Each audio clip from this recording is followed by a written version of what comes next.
Yes, good evening. Savva here from Football Heritage TV. As I say, nearly every single day of my life, it is never, ever dull being a Spurs fan. What I love about it is being somebody who doesn't get carried away by losing and being someone who doesn't get carried away by poor form. I love seeing the delusion in the fan base. I find it very funny. I know a lot of people want to have a pop at me, and I actually find it quite funny. But I love watching it. I've loved watching today people squirm to try and find their way out of the fact that this is the worst start ever. Sorry, the worst start in 17 years in the Premier League. Like, let that sink in, people. All of these people, they do these John George, sorry, start as you mean to go on. I will not have that, George. John, I will delete you immediately. Please remove that comment right away. We do not do that, right? Please stop that, right? It's childish. But guys and girls, this is a fact. Normally, lots of people will say, they'll say to me, oh, Sav, you're negative, you're this, you're that, the other. And I'm like, okay, cool. Then when you present facts in front of them, what they do is they change. You're not a real fan. All right, cool. Not a real fan. Just for 41 years. You're not a real fan. Oh, you're a fake fan. Fake fan. I like that. That's a new one. Yeah. I must have been yes, this is live for anyone that's asking. A fake fan who was, watching games in the 1980s at White Hart Lane. Really fake. Traveled the world. Very fake. What else do we get thrown? We get thrown that, give it time. Sure, okay. But the last year's been crap. Like how long does that time need to be? At what point do we actually start beating some better teams? At what point do we actually stop capitulating? At what point listen, for me, the whole point is, when do people stop actually talking with their heart and actually talk with some head? Do you know what I mean? Talk with your head. Talk facts. And there's a lot of people, I see them all. And the reason I decided to do the debate Savva show was because lots of people, they come in the chat and they You always say, come on, no, I can't right now. Cool. All right. Well, look, I set this for every Monday. Every Monday at 6:30. So those people, they really hate me. They really want to debate me. Sure. Here we are. Here's the opportunity. Right. What I don't want, and please, I don't want people that kind of agree with me. This isn't just a call-in show for people that I know, people that like me, people that agree with what I say. James, sorry, just quickly. Sorry, mate. As I was just saying, I don't know if you can hear me. This isn't a show for me to talk to people who feel the same as me. This is about a debate. I want people that want to come on, have a different viewpoint, don't like something I've said, think I'm too harsh, think I'm negative. That's who I want to see. Yeah, that's what I want to see. And absolutely, football fans don't think logically. They really, really don't. John has said, do you retract your statement that Ange is the worst Spurs manager ever and he is worse than Christian Gross? Listen, I don't, at the moment, I don't rate Ange in any way, shape or form. But John, this is what I mean. You get people like this. He can't come on. He's got no bottle to come on. I get a lot of people that say these things. Ange Postecoglou's been here for a year, over a year now. And the last year, from November the 1st through to now, we're nearly at 12 whole months, has just been really, really mediocre. And I keep hearing, oh, he's better. He's the manager. He's better than any manager we've had. You ask these people why. They can't give you an answer. They can't give you an answer. These people seriously think this manager is better than Jose Mourinho. He's better than Conte. He's better than Poch. He's better than Yo. He's better than AVB. Where do they get it from? Where do they get it from? And when I invite people on, like shows like this, to say, cool, right? Where are they? Where are they? Anyway, let's have a little look. Let's see who's in the chat, and we'll wait and see if anybody does want to come on. Again, please don't be somebody that I agree with. It defeats the point of the show. But again, Jordan, sorry, you back this manager to the hill. If this manager's that great, they shouldn't be capitulating because this is his team. Most of these players now are his players. They shouldn't be capitulating. He signed Kulu. He signed Maddison. He signed Solanke. He signed Brennan Johnson. He signed Timo Werner. He signed Vicario. He signed Van der Ven. 8 of the 11 yesterday, or 7 of the 11, these are his players. So if he's amazing and if he's so good, then they shouldn't be capitulating, Jordan. No, you know what I mean? Like we've got to be honest with ourselves here. So who's up for it? Who's got it? Who wants to actually come on and try and debate it? And I always open this show out, right? YouTubers. I see a lot of YouTubers. They've got a lot of this behind my back. A lot of this. They reference what I said in my chat. Funny, they can never come on. They'll make videos about me. They'll make videos, but they can't ever come on and debate it. Because you know what? Feelings. Oh, I feel that this is going to happen. I feel like we're better than before. Sure, you can feel it, but the results and the evidence aren't actually proving you right. And maybe that makes me a bad fan. Cool. I'm a bad fan then for telling the truth. Let's see what we've got in the house. I'll try and get to as many as possible. Big up to Tony Rodriguez. Big up to Tom Thacker. Big up to James Hunter. Big up to Daryl Denton. Vinny Rowley's in here. Lena Tuz always disagrees with everything I say. Let's see if Lena gets on and wants to debate something. Let's see if that person can bring any facts, any evidence to prove me wrong.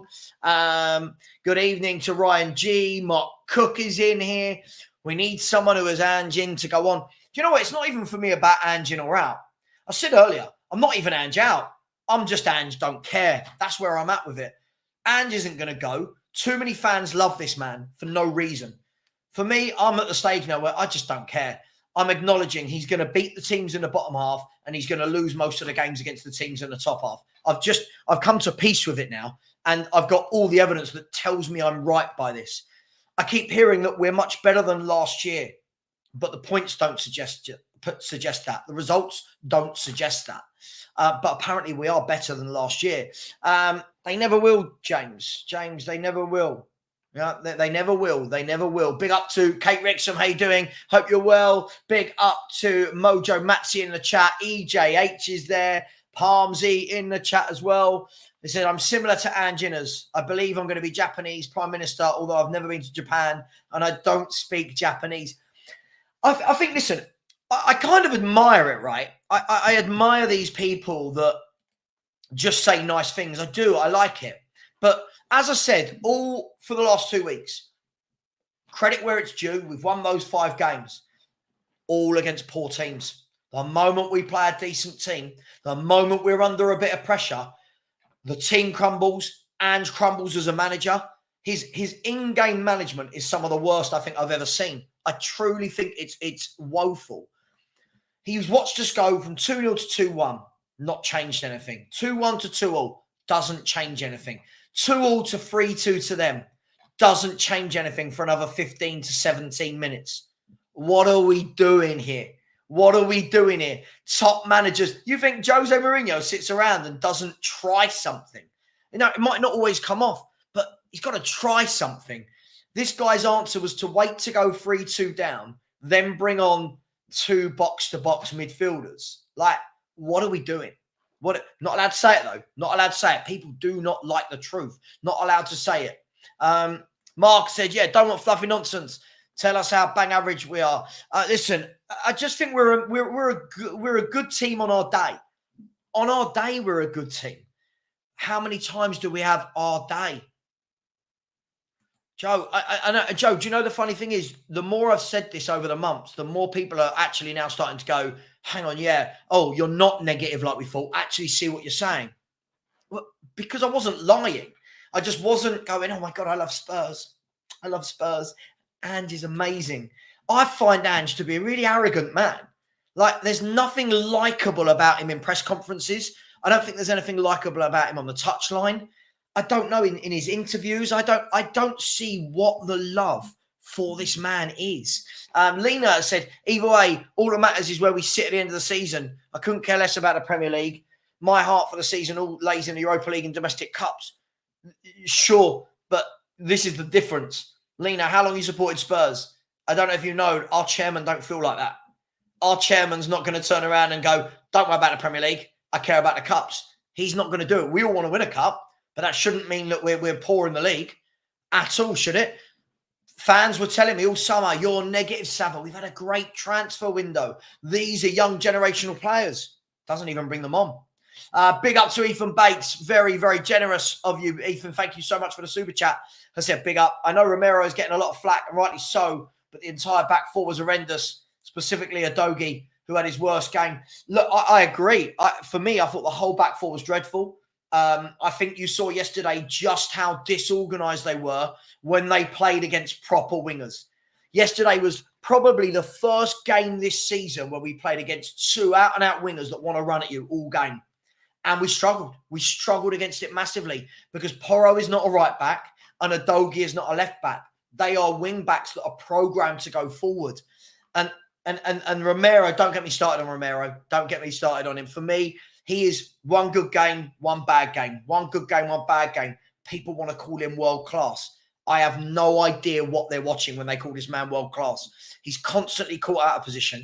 He's constantly coming out, trying to make tackles and not winning it. Big up Kevin Ferguson. So thank you so much for that, Ethan, by the way. Really appreciate that. Thank you very much. Really, really do appreciate that, Ethan. Thank you very much. Where were we? Sorry, Kevin Ferguson said, I think Conte's last press conference told us everything we need to know as Tottenham supporters. I think no one is focusing. Listen, I think he got it right. He did.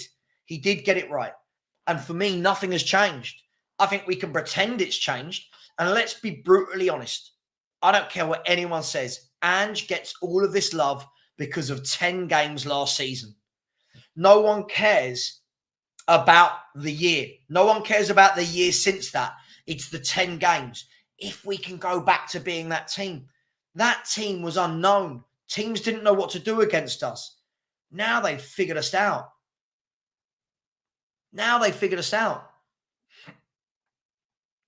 It's absolutely mad. EJH said, do you still think defending... Isn't it funny when you put on these shows all the people that give the big one? Where are they? They're nowhere to be seen. They're nowhere to be seen for these debates. Nowhere. Where's Ben from the other day? Where are they? Exactly, Luke. Everyone who's got an opposing view. I can't right now. I'm working. I'm at the doctor's. I'm at the gym. Morton Barley, big up. Gary, how you doing? Said, I'm just amazed that people need to demand retractions and apologies when Savva is simply voicing his opinion, which everyone is. Do you know what? It's not just that I'm voicing my opinion, Morton Barley. It's the fact that what I'm saying is coming true. As I said, it's not even about Ange out anymore. It's just about Ange is a very average football manager. Ange is no better than most of the managers in this Premier League. He keeps getting talked about with glowing references. Big up, Ewan. Yeah, listen, look, I'm not even angry about games like that. It's what I expect from this manager now. It is what I expect. You know what? If Ange at 2-1 or 2-0 would go, right, hang on, let's nip this in the bud. Right, let's get an extra body in midfield to support Bentancur. Right? Do you know what I mean? Let's do something. Let's get somebody in front of Porro to stop Matoma running at him. If he had done something, you could turn around and go, to be fair, he tried. He just sat there like this, arms folded, didn't do a thing. He didn't do the thing. Agreed. And he signed Werner twice. Big up Angus, who said hit the likes and subscribe. Big up to you. Absolutely. It is what it is. People, please subscribe. We're closing in on that 14K. So let's get there and we'll be able to give away 2 tickets to Tottenham versus Ipswich. RIP to Johan Neeskens as well, the legendary Dutch player. Daniel said, Savva, we need to go into every game with low expectations. Yep. Listen, Sunday was the first time when I've turned around and gone, I feel really confident. He turned around, sorry, that wasn't the door opening by itself. Sunday was the first time I've turned around and said, I feel really confident. The players should be on a high. Brighton have got 6 or 7 first-team players missing. 6 or 7. We had Son missing as a first-team starter. And then what happens? We lose. If anyone ever wants to know why I don't go into every game going, we're going to win 3-0, we're going to win 2, because of that. Because when I do, Spurs inevitably let you down. Stephen, of course we're looking at the owners. Of course we're looking at the owners. Some of us have looked at these owners for years and years and years and years. Big up to who we got in here, Constantine. Isn't it funny? Where are all these people? Like Lena guaranteed me. Lena was like, yeah, I'm going to come on. I'm going to debate. I've got things I want to talk to you about. All right. But what I would say as well is we have spent a lot of money. Ange's had a lot of money. I think he's bought poorly. Then he turns around and claims that every single signing was his. Then there's no excuse. And what the people do that don't like my opinion is they start going, oh, well, it wasn't really his signing. Oh, of course. The ones that don't work out never are. Big up to Rob Hotspur said, we're Spurs, whoever the manager is, the ownership is 100% the problem. The ownership, yes, but the ownership don't play these tactics. I'm sorry. As much as I don't like the owners don't play these tactics. It's suicide. It always is. And it works against the lower teams. Constantine says, Savva, I like your content a lot as a Chelsea fan, but I feel sometimes you're too harsh on Spurs and Ange. I could come on and debate you if you allow rival. Constantine, come on and debate me. But come on, you're more than welcome. If you think there's something you don't like that I've said, come on. Be armed with facts. We'll have that conversation. The link is in the chat. Constantine, it's why it's called Debate Savva. There you go. The link is there, mate. I'm not stopping you. But you better have a point you want to talk about, right? And you better come loaded with facts because mine are all up there, mate. Mine are all up there. Big up, Lee. Absolutely, mate. Shocking in-game management. I think he's really, really poor with his in-game management. We've seen it time and time again. Look at Leicester City. Steve Cooper, his first Premier League game with Leicester City, right, took 45 minutes to realise how to play against Tottenham Hotspur, didn't he? Coventry in the cup, 45 minutes, worked it out, came out second half, should have won the game. Yesterday, Hertzula, 45 minutes playing against Ange, realised how to change it. Not Ange, doesn't change a thing. Chloe, big up to you, hope you're well. I said, I can't believe Ange said he had no intention of trying to control the game. Chloe, I can't begin to tell you just how amateur a comment like that is. I just think he is. I think he is so bang average. I can't believe this is the sort of thing I would expect from a 12-year-old to say.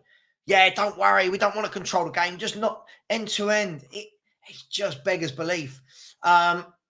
What attackers do we have to affect the game? But this is the squad he built. Sorry, can't have it all ways. He built this squad, yeah? He decided that Lancashire wasn't going to go on loan. He was going to be in the first team. Bring on Lancashire. He had Mikey Moore on the bench. Bring on Mikey Moore. Change some players around. Take Werner off. Put Maddison out left and bring Basuma in alongside Bentancur to shore it up. There's loads of things as a manager you can do. But you can't...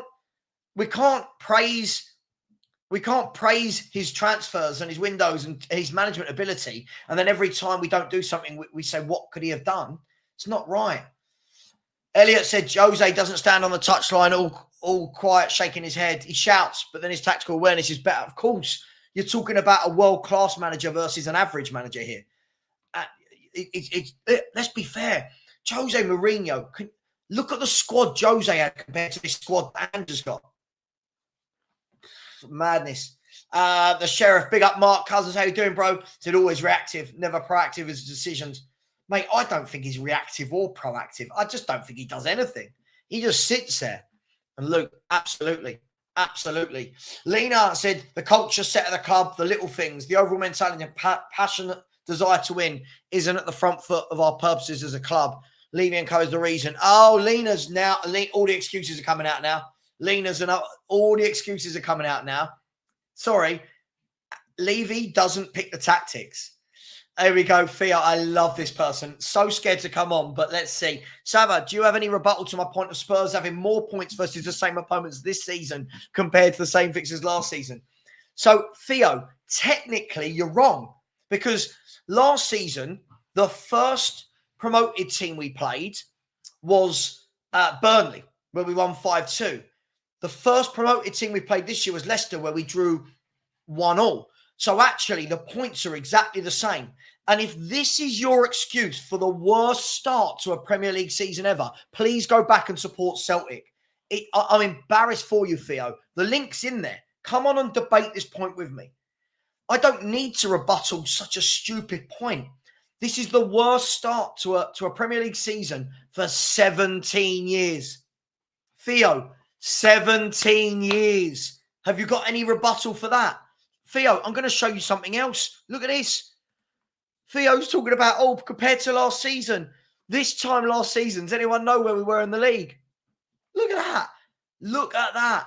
3 defeats in our last 5. And we've got fans, apparently Spurs fans like this going, Spurs having more points for the same opponents. What? Because we beat a crap Man United. And this is what Theo is talking about, people. This is why Spurs deserve at times what we get. This is why. This is it. Look at that. They're all the games. That's without the Leicester game. Look at that. Defeat, defeat. Win, win. Defeat, defeat. Defeat, defeat. Win, win. Only difference is Man United away.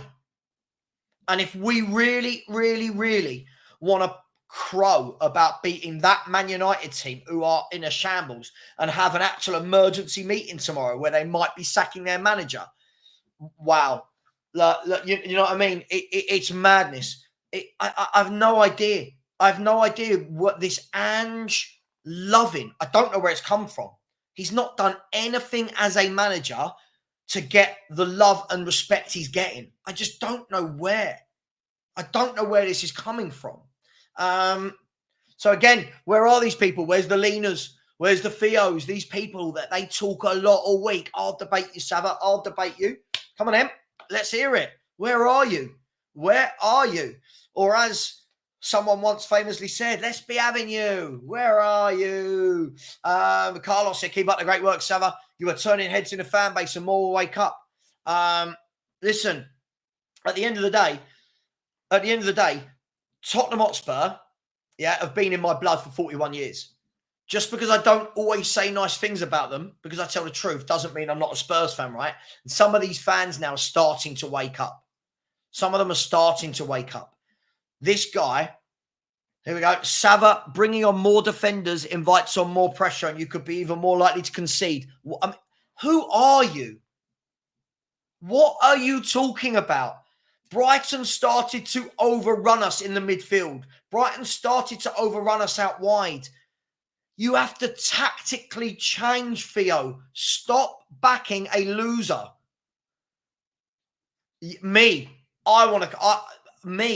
I think this guy, I've said it for years, is so inconsistent. I think he's brilliant against the poor teams, and against the good teams, I don't really notice him. And yesterday, he was playing against a 19-year-old and a 20-year-old midfielder and was bossed. Again, it's absolutely mad.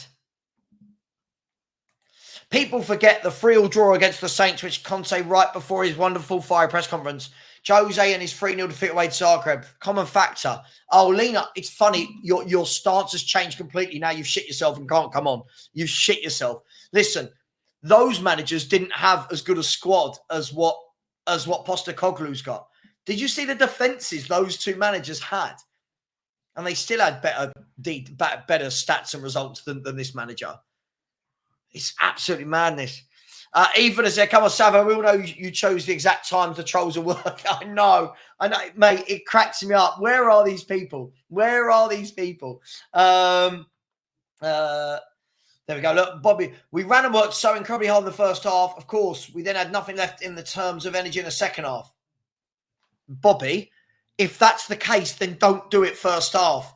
What are you saying? Every game, that's the excuse. What are we doing here? What are we actually doing here? Look at the excuses for this manager. What are we doing here? We were tired. What do you mean we were tired? What do you mean? Oh my gosh, what is going on? If we've adopted a style of play which makes our players unable to play in the second half of games, shouldn't the manager tweak it? No? Oh my God, what are we doing here? I love these shows. It really does show. It really does. Well, he did find a solution, didn't he? He did find a solution. Again, most managers find a way to outwit Ange. Now, whether or not they've got the capability to do something about it, yeah, because Lena's been giving it the big one all week. Oh, come on, oh, come on. Never see them. Never see them. There'll be an excuse in the week as well. And you watch, when I'm doing a show where it isn't a debate show, they'll be in the chat. Yeah, sure, jump on. Listen, anybody who wants to debate me on anything can jump on. PH family. Oh, that's not to me. I'll leave that one well alone. Ant, absolutely, mate. The PR, the PR is amazing for this guy. He's got the best PR I've ever seen. He's the best PR I've ever seen. I'll ask you this, Ant. If yesterday's capitulation, along with the worst start to a Premier League season for 17 years, had been Nuno, Jose, Conte, AVB, everyone would be spitting blood. But this guy, no, this guy's fine. Why? Why? No, Brighton weren't lucky. How on earth were Brighton lucky? They came out, they saw our weaknesses, they pounced. Pikachu, again, there's too many mistakes. Too many mistakes. Ange bought them, Jordan. Ange bought them.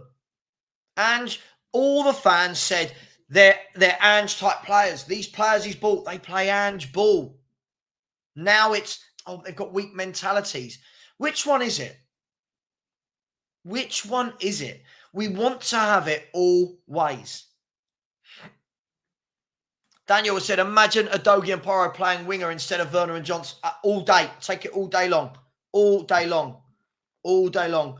Gary has said, no, we should be using the three centre-backs we have, using Udogie and Porro as wing-backs and get a DM who can tackle and distribute the ball. Gary, as I said to you earlier on WhatsApp, can you imagine if you are Radu Dragashin right now, I am going to my agent and I am asking for a move. I am going to my agent and asking for a move. It doesn't matter how bad some of these defenders' mistakes are. He don't get a game.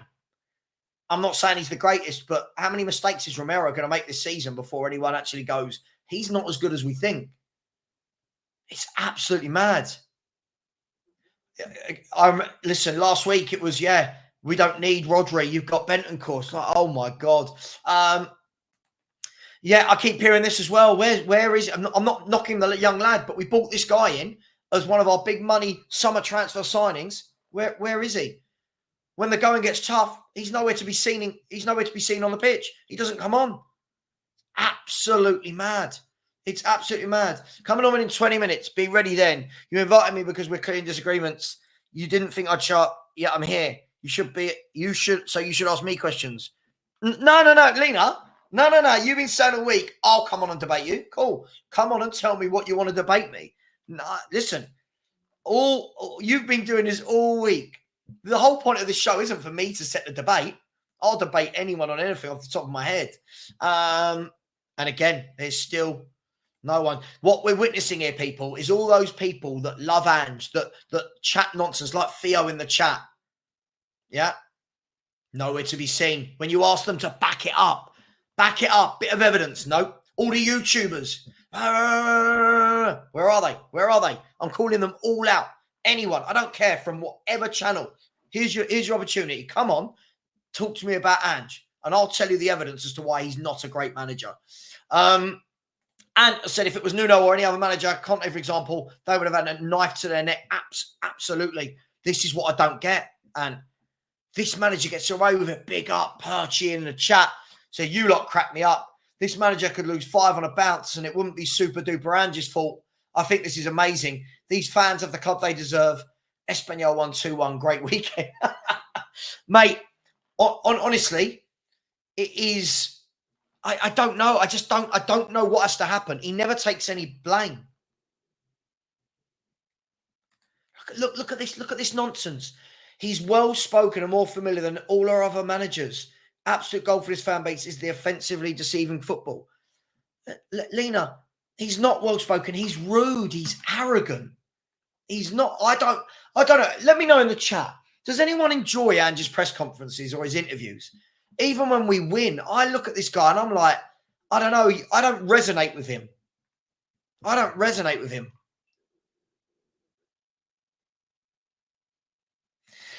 But interesting, Matt has said, Savva, Man United could be sacking Ten Hag, but our board are doing nothing to Ange about this season so far. Well, look, let's have a look. This is the funny thing, right? I've heard just how shit, right? I've heard just how shit West Ham are. I've heard just how shit Man United are. And how brilliant Ange is. Look at the league table. 2 points above Man U and West Ham. 2 points. We've lost more games than West Ham in the last 5, but they're shit and we're not. Nottingham Forest have lost 1 game in 5. Nottingham Forest have lost 1 game in 7. How? People are going, oh, our players are weak. They're not good enough. It changes by the day. It changes by the day. When we lose, the players aren't good enough. It's not Ange's fault. When we win, Kulu's world class, Maddison's world class, Son's world class, Solanke's amazing, Bentancur's a baller, Romero and Van der Ven is the best partnership we've ever had. What are we doing? What are we doing? Why can't anybody get their opinion and stick to it? This killed me. This absolutely killed me. This absolutely killed me. I can't believe Ange said he didn't want to get falsely rewarded. Can you imagine a manager going, no, I didn't want the point. No, we didn't deserve it. I don't want the point. What are you doing? This guy is just so amateur. Big up, my man. Flawless in the chat. Haven't seen you for a while, bro. Hope you're well. Big up to Flawless. If you haven't, check out Sarcasm City. Big up to you, man. I'm guessing it's very, very heated in your community at the moment with all that's going on with Man United. Me and Dermot chat, so it's absolutely fine. But it is what it is. Big up. So where are these people? Who's going to debate me? 31 minutes. You're all in the chat all the time. All in the chat all week. Savva this, Savva's a dick, Savva's a prick, Savva's a rapist, Savva's a murderer, Savva does this, Savva this, Savva's a nonce, Savva's wrong, Ange this, Ange that. Where are you? Where are you?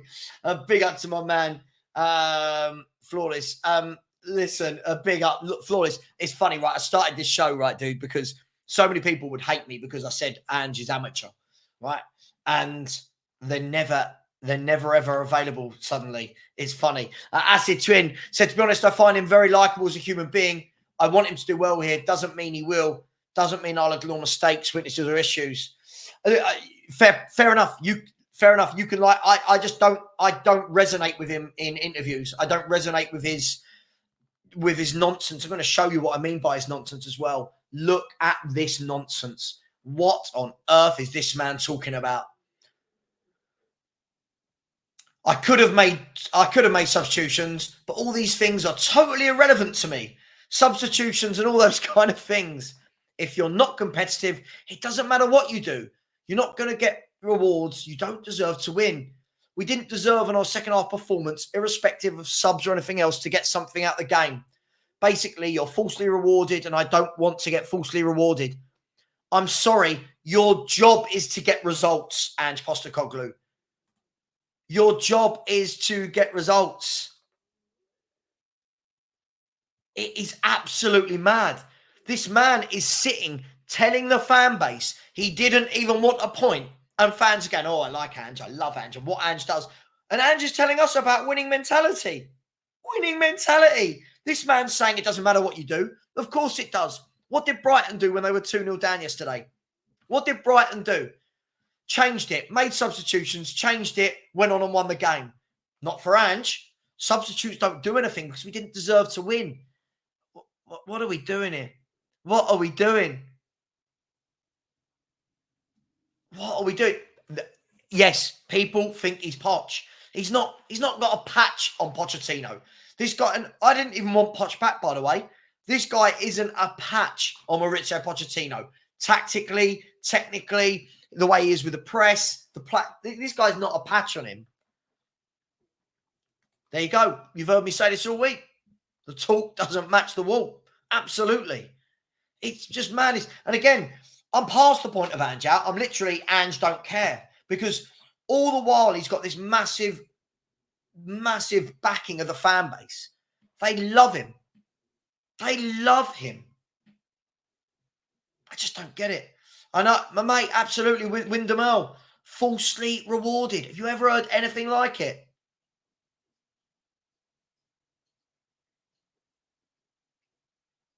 Ant Kakarus said it's scary because you would think Ange's experience. Then he says he didn't want the point. Mate, do you know what? This guy lost me last year. This guy lost me last year. And nothing he's done this year has got me back on side. The form we are in is being papered over by Karabag, Coventry, and Ferencvaros. That's what he wants to play every week. That's his level.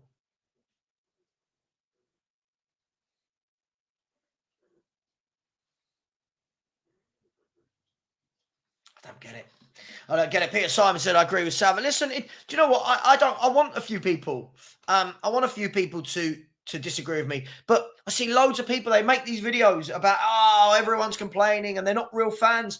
No, I'm a real fan. I want my club to do well. I don't want my club to have an average manager. I gave this manager a lot of time when he first came in, and he's shown over the last year that this is not a good manager. That's harsh.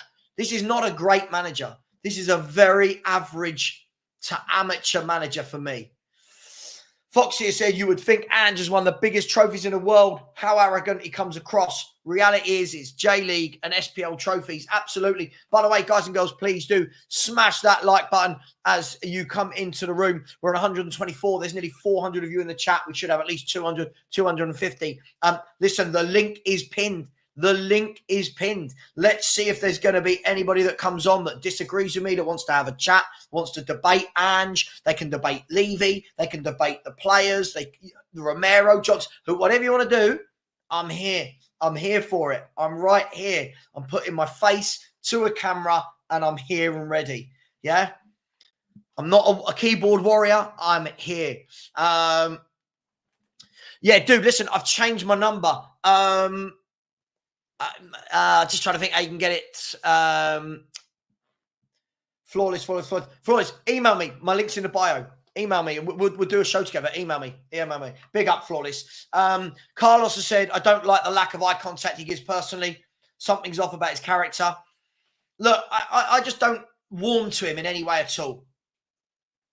Oh, ASG, that's polite. The things I get called. Oh, that's polite, mate. Don't you worry about that. Mate, I find it hilarious, man. I find it hilarious. Like, our fan base got so hyped and gassed up over 5 easy wins. No offence to Man United. But the 3 games either side of that were against the top half teams. Brighton, Arsenal, Newcastle. Lost. This guy can't beat good teams, Flawless. He cannot beat good teams. Hey, it is what it is. Where are we? I don't know. He talks like a Twitter tactico. I don't know what that means, but okay, I like it. Sounds fun. Daniel Harris, big up, Dan. Hope you're well, man. Said, big up, Savva. I don't care what Crapan says in public. It's what he does on the training ground and match day, and it's not working consistently. I can't agree with you more. Can't agree with you more, man. I really, really can't. Wyndham Earl said, does that mean if he won a trophy like that, he would give it back as he was falsely rewarded? Exactly. Isn't his job to win points? And you know what I said today? And do you know what? I'm going to steal this from Perchy. Perchy, if you're still in the chat, I'm stealing this, mate. Perchy and I speak every day, so I know exactly how he feels. Ange cares more about brownie points from the fan base than actual points from games. Everything he says is to get those weak fans on board, the ones that don't want to do better. Big up Ant, who said, our fans care about the way we get results because we play good football, apparently. Things will have to be catastrophic. Do you know what? Do you know why I said there's no point ever being Ange out anymore? The reason I said I'm Ange, I don't care. This man will win enough games to stay as manager because he will bully the smaller teams. This football will work against smaller teams. Those smaller teams will have plenty of chances. They do not have the players capable of killing us off. Brighton had 3 very good forwards yesterday in Minte, Matoma and Welbeck. And they just did the business. Every week, Ferencvaros don't have that. Coventry don't have that. Karabag don't have that. Other than Mbuemo, Brentford don't have that. So it's madness. It's absolutely mad. Jordan said, Ange playing a high line when we're down to 9 men, summed it up. We had fans, though. We had fans after that going, I love it. It shows what we're all about. What? You've gone down to 9 men and you're playing on the halfway line. Richest man has said that just sums the guy up. A ridiculous thing to say. Is that deliberately losing a game of football because he didn't think we should? Winning mentality for F's sake. Mate, I truly agree with you. Surely you do whatever you can by hook or crook. And the thing is, he's got fans like that Theo guy believing that, oh, if you bring a more defensive-minded player on, you haven't got the attackers to get back in the game. But we needed to solidify in midfield. We needed to shore it up. The midfield, I've said this for ages. I don't know, people might disagree with me, but you've heard me say it. The midfield three of Bentancur, Kulu and Maddison will work against certain teams, right? It will work against certain teams. The problem is when it doesn't work and we're getting swarmed in midfield, he's got to change it up. Second half yesterday, he didn't. By the way, Chris, who's just come into the back, you need to put your camera on. Chris, if you put your camera on, I'll let you on the show. No camera, no access, I'm afraid. No camera, no access. Haaland has said the same manager that said he wins trophies every season. Yeah. I win trophies every season. I don't want points that we don't deserve. It's truly mind-blowing. And again, I'm not making this up. You've all seen it. He said it. Alpesh says, Savva, who's the better manager? I know it's worlds of both evils, Nuno or Ange. No, I wouldn't go back to Nuno. But again, when Nuno had a start like this to a season, he was sacked. Anyone remember the first 10 games when Nuno was sacked? Didn't he win? Didn't Nuno win 5, lose? Someone in the chat, can you tell me, what was Nuno's record as Spurs manager? Was it win 5, lose 5? Somebody let me know in the chat what his record was. I'm pretty sure it was 10 game. A few people have come on, but most don't. And then they come in, they don't want to put their camera on, and it is what it is. Mr. Pope, I get this all year. I get this all year. I wake up to comments that you wouldn't believe I wake up to. And I show my wife and I'm like, oh, she's like, why'd you do it? And I'm like, oh, yeah. Flawless, run up the likes. Absolutely flawless. These people, these Spurs fans, we're as tight as Ange Postecoglou trying to change a game. There's 430 people in here at the moment and growing, and only 148 likes. Smash that like button. Big up to Tommy Castillo. How you doing, Tommy? Said, Savva, when did good football become suicide football? Bingo. Gone are the days where the management of a game was good football. I agree. This notion now that if you play good football, it means you've got to be wide open. And Ange is saying that, right? Ange said that. Big up, Tommy. I really appreciate this. And off the back of your super chat, which I do really appreciate, I'm going to bring this up, Tommy. You've spurred me on to bring this up. Here he is. Here's our manager. So the reporter asked him before the game, with the way the teams play, there's an expectation that this may be an open contest. How do you keep it controlled? Ange, we don't. Let's keep it open. That way we entertain everyone and hopefully get the result. Now I'm going to give everyone 5 seconds. Let that sink in. There we go. Let it sink in. The manager is saying it's more important to entertain and hopefully we'll get a result. What? No. Again, sorry, this guy. Come on and tell me why I'm being disingenuous to suit a narrative. Theo, you talk a lot behind there. You keep telling me I've got a narrative, an agenda. What is it? Tell me what it is. My narrative, my agenda is I want Spurs to be better. I want a proper manager that is balanced. Yeah? You just say things like this, but can't come on and quantify it.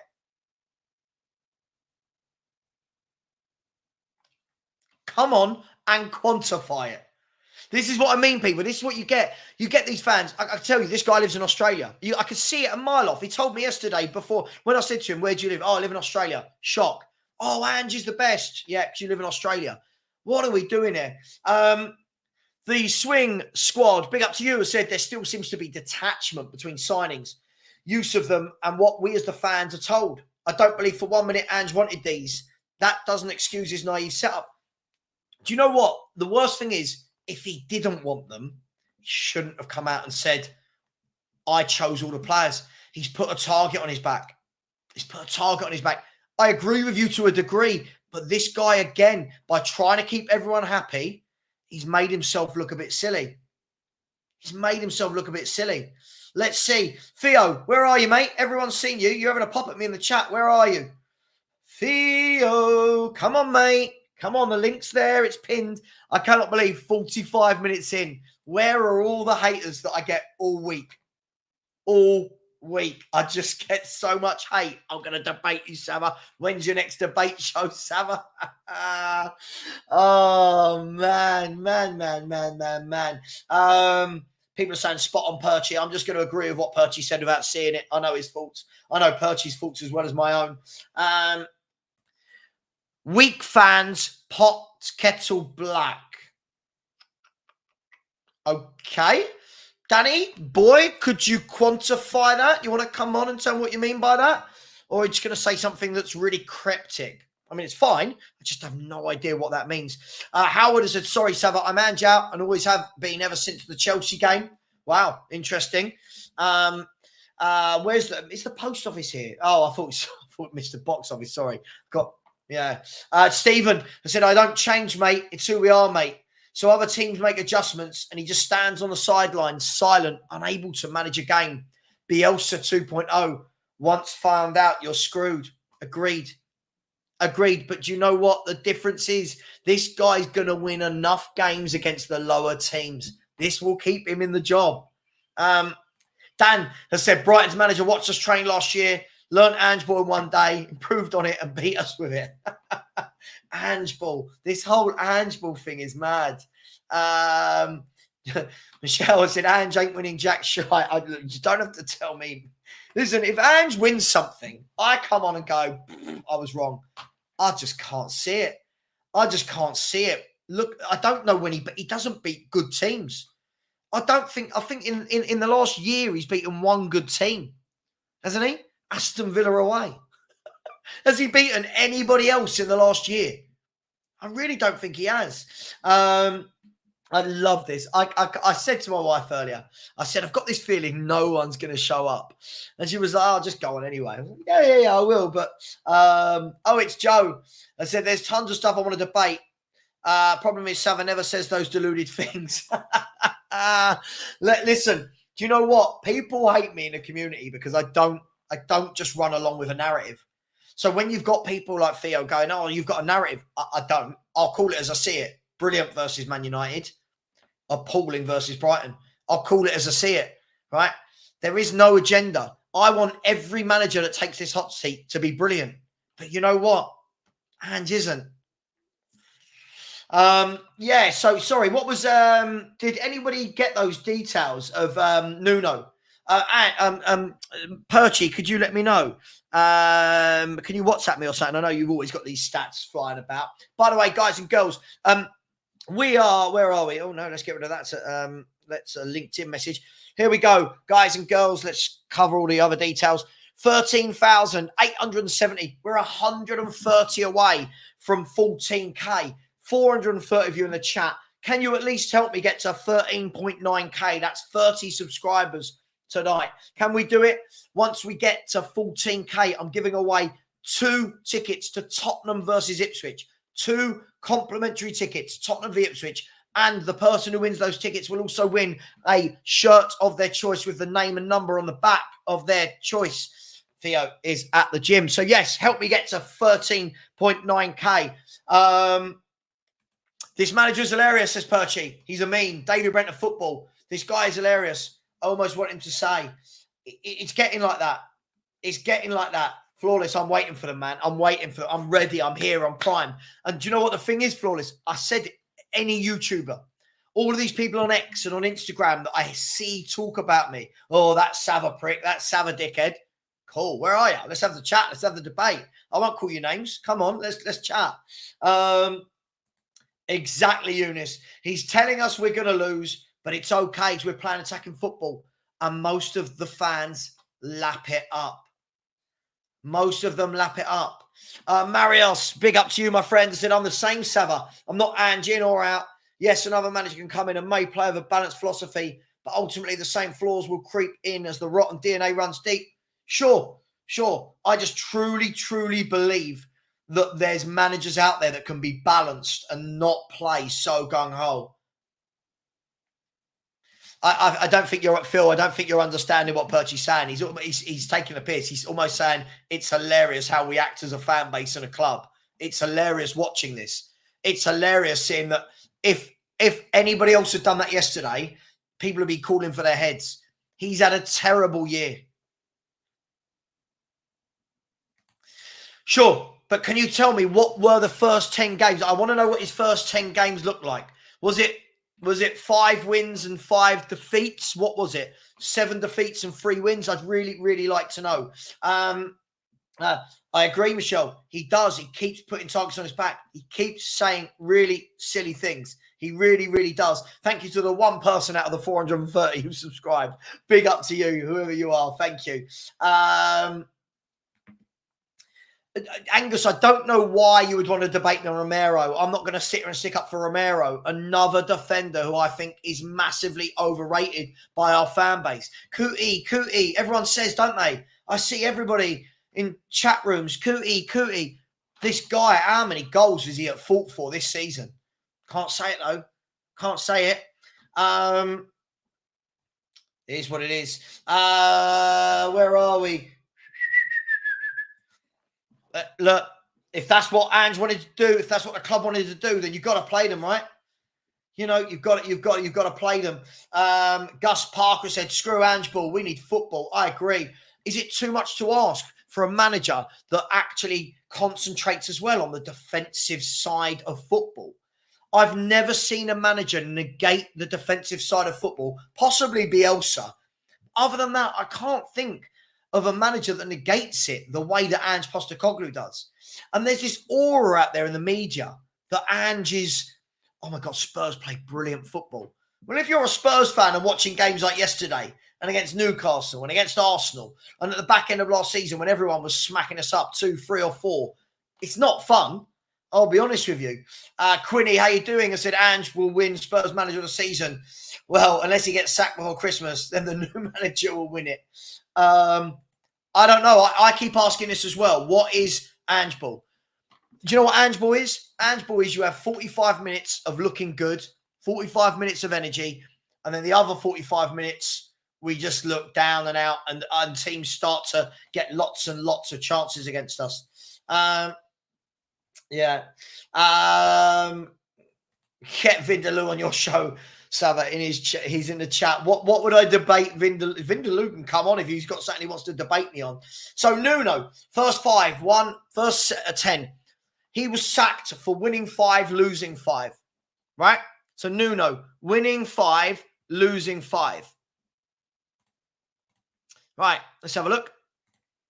So Ange has got 3 games, right, to get to that 10 mark. Just to equal the number of wins that Nuno got, he needs to win 2 of those 3 games. Just to equal Nuno's wins. Look at it. Look at it. Just to equal that. So why is he loved and Nuno is... I didn't like Nuno, but why is Ange loved? Nuno is hated. Yeah, Lena says a lot of stupid things, Perchy. Lena says a lot of stupid things, but you, nice person, but just says a lot of silly things. Daniela Stewart says, Savva, I'd love to come and debate as a West Ham fan, but I agree with 99% of what you say. Yeah, isn't it funny though, Daniela? And big up to you. Thank you for always being in the chat. It's funny. There's so many that just, you watch tonight. As soon as this show stops, in my comment section, I will have loads of people going, no, what you fail to understand is what you don't get is Ange does this, you don't understand. But they're never here. Psycho Teacher has said entertainment football for the opponents. Listen, if I'm an opposition manager like Hertzula, I'm loving what I see there against Spurs. And the last 15 minutes of the first half, we got the warning. Big up, Flawless. Much love, bro. Take care. Big up to you. Really like Flawless, really good guy. The warnings were there. At the end of the first half, Matoma was getting on the ball more and more and more. Every single ball was being switched to the left wing. The warning signs were there. What did Ange do about it? Nada. Then they come out, second half, and within 3 minutes, Matoma's beaten his man, set up a goal. So now Ange decides to do something to stop it. Oh no, he doesn't decide to do anything to stop it. They kept giving him the ball on the left, giving him the ball. Nothing. He did nothing to negate the threat from Mitoma. Nothing. What are we doing here? Nothing. Michelle said, can't see Madrid going for Romero. He's having a shocking season. You know what? I keep hearing how great this guy is. And I get it, right? I get it. When he plays for Argentina, and they look a lot more solid than us because they have a manager with actual tactics. But when I watch him play for us, I don't see anything special about this guy at all. I don't think he's the greatest in the tackle. I don't think he's the greatest in the air. I think on the ball, he really slows it down. Like, I feel like he's really slow on the ball. And this constant stepping out into the number 6, not winning the tackle, and then teams getting behind us. It's madness. Another one. Defensively frail. He's going to get away with it against the likes of Karabag and Coventry and blah, blah, blah, and Ferencvaros. Whatever these lesser games, he's going to get away with it when we play Ipswich. Yesterday, he got taken to the cleaners by Minte, who's 20. 20.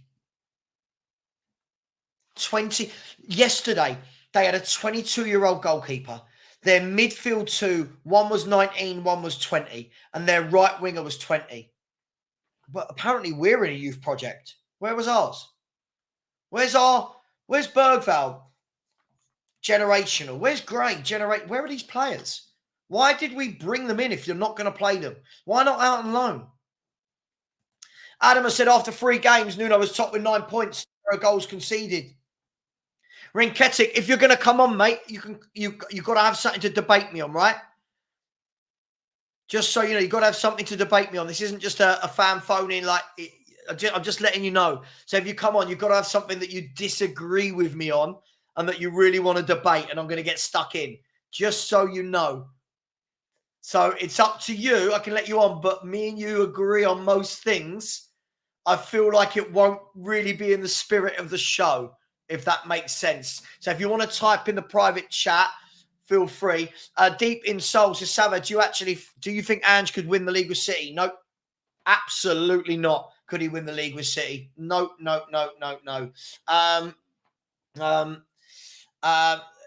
Rinketic, the thing is, what you want to talk to me about, I agree with. So unfortunately, look, I'll get you back on. I'll get you back on when I do a normal fan phoning show, all right? But I'm trying to leave the lines open in case anybody does finally want to come on and debate. I agree on I agree with you, mate, on all the I agree with all the points you're putting in the back office, mate. Big up to by the way, yeah, tactically, no way he's winning that league with Man City. No way is he winning that league with Man City in any way, shape, or form. Sorry, Rinketic, big up. I do appreciate you, bro. It's just this is not the show for people who agree with me. This is hopefully for all the people that have a pop at me a week. But yeah, I don't think he'd win the league with City. I don't think he'd win it at all. Pep Guardiola is a superb student of the game and a superb tactician. Ange Postecoglou is gung-ho. There's huge differences. Lena says, you call me out every show, Sav. Yeah, I gladly agree to come on your show. You refuse to come out. You refuse to come out wanting me to interview you. Instead, call me out in front of my face and ask me the questions. Lena, I'm really not sure you're understanding what debate Savva is. Yeah? You disagree with everything I say all week. I see it. Everything I say in the chat, you've got to come back for it. Then you said, I'll come on and debate you. Cool. The link's there. Come on. Tell me what you disagree with and we chat. I don't know why you're making it so difficult. It's really not difficult. Big up as well to Ryan Tristane. Very generous of you, mate. Thank you so much. You didn't have to do that, but I do appreciate it. I said, evening, Savva. Hope you and the dogs are well, but Ange needs to go. He don't want to win the way he talks. He don't want to win the way he talks BS. I think he's a con man. Do you agree? If not, why? Much love. Keep up the fantastic videos. Listen, do I think he's a con man? I think con man is difficult. I just don't think he's that good. I think there's a huge difference. I think what he's done before, he can talk that game in Scotland with Celtic. You can talk that game. He's got no competition year in, year out. He can talk that game. Premier League, managing Spurs, the things he says, I don't think he can do it, mate. Listen, I don't think he's a con man, but I do think that the hype thrown on him is just mental. And you know what will happen, Ryan? We'll beat West Ham at home because we should. And when we beat West Ham at home, sorry to any West Ham fans, when we beat West Ham at home, oh, Ange Ball is back. I just don't get it. I just do not get what we do. But big up to you. That is very much appreciated. Really appreciate the super chat, my man. Big up D&B forever, always with his customary super ticket. Really appreciate you as well, my friend. Thank you so much for the generosity. Thank you very much indeed. I can't believe this. We're not going to get anyone. We're not going to have anyone. No, see, Lena, you're missing it again. You're missing it again. I don't need to ask you questions. The point is this show isn't for me to bring up subjects. It's for people who disagree with me to come on and say, you've said this, I disagree, I want to debate it. I really don't think you've understood the concept, have you? Big up to Fifth Elemento, who said, Ange playing stupid. He fook up on the coach. I've seen that just stand there, and he does. He doesn't give instructions to the players. Mate, I agree. He just stands there. He just stands there. Scott, it is mad, isn't it? Scott, doctors, gym, working. You've got to ask me the question. I think it's really funny. Big up purchase, everything Ketic. Nah, not got a West Ham count. Sorry. I thought that was going to be something else. Kobe Jones has said, in recent history, we appear to constantly buy players with no backbone. Why don't we ever actively address this and actually try and get a couple of leaders in who can grab the game by the neck? Because that's not what Ange wanted, right? That's what I'm told. That's what I'm told. Swanix, you can keep talking, mate. But as I've said to you, I don't rate Ange, but there's no point me being Ange out anymore. There's no point me being Ange out. When he goes, I will be happy. But what's the point in being Ange out? There are too many people like you that make excuses for him. You make excuses for everything this man does. He's had a shocking year, but excuses. Sorry, mate. Listen, as I said, when I said Ange out, people lost their mind. Now okay, cool. I'm not going to say Ange out. I'm Ange, I don't care. He'll get himself the sack at some point. He'll get himself the sack. Quinny said the next 8, West Ham, Alkmaar, Palace, City, Villa, Galatasaray, Ipswich and City again. He was struggling at least 5. Look, if I'm West Ham, for example, all I'm doing all week in training before the game, all I'm doing is saying to Mohamed Kudus, Jared Bowen, some of whoever it is, stay wide, hit on the counter-attack. Just stay wide. I would put a bank of 4 and a bank of 3, frustrate Spurs and just hit the counter-attack. That's all I do to beat Ange's tactics. Ange Pocket Tennis says, suddenly it's all about results. It's not suddenly all about results. It's always about results. We win 5 in a row, and I'm not ready to praise the team. 1 loss, and that's why I'm Ange out.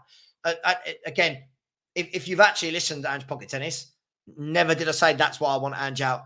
You always have a vendetta. Ange Pocket Tennis, let's see if you come on. Another big gob can't come on. I saw you lying about me yesterday as well. You said that I never wanted Ange, which is not true. Perchy's in the chat. He'll tell you I wanted Ange when he first came. I made videos saying, I like this, breath of fresh air. And then what I saw, I didn't like. And I said, I got it wrong. Don't want this manager. So at the end of the day, it's up to you, mate. You can come on or you can just keep lying in the chat. But big up to you. Hope you're well. Tin said, so I wish I could debate you, but I agree with you. And hasn't got the IQ of a manager to manage in the Prem. Do you know what he has? He's got the IQ to manage a team that beats the bottom half. I just don't think we're ever going to consistently beat the better teams. We're going to get the odd 1 or 2 in the season. Like last year, we beat Liverpool with 9 men. We beat Villa. Since then, we don't beat the top teams. I think we beat Newcastle. Oh, no, that was December, wasn't it? That was the December last year. Madness. Hadrian's Wall says guaranteed Ange will persist playing the kamikaze highline against Liverpool. Nuno's football may not be entertaining, but he knows how to set up teams to dig deep and defend, unlike Spurs. Do you know what? I remember saying it in the summer. Nikola Milenkovic, I think was he? Let me double check this. I believe was about £14 million. Nikola Milenkovic. Bear with me 1 second. Where are we? Leagues. Premier League, where are they? Nottingham Forest, right there with Spurs, squad, Milenkovic, transfers, 14.3 million euros. Watch that boy defend. He's a defender. People are going, he wouldn't get a kick in our team. I'll take him all day long. I'm putting him in our back four. You watch, oh no, he's not better than him and him and him. But again, we've christened that our defenders are this great defensive unit, and they're really, really not. They're really, really not. Big up to the fake Rory Jennings. Oh, mate, how we laugh. Yeah, no, listen, they never will, Michelle. They never will. I might have to cancel Debate Savva and just have it as a normal Monday night show, because I really thought all the people that gave it the bigger would actually come on. Who was I kidding? Someone told me they wouldn't. Daniel said, Savva, go into games with low expectations. Who knows? We might bottle it against the Hammers. I think we'll beat the Hammers. Theo, can you admit you're wrong about Ange?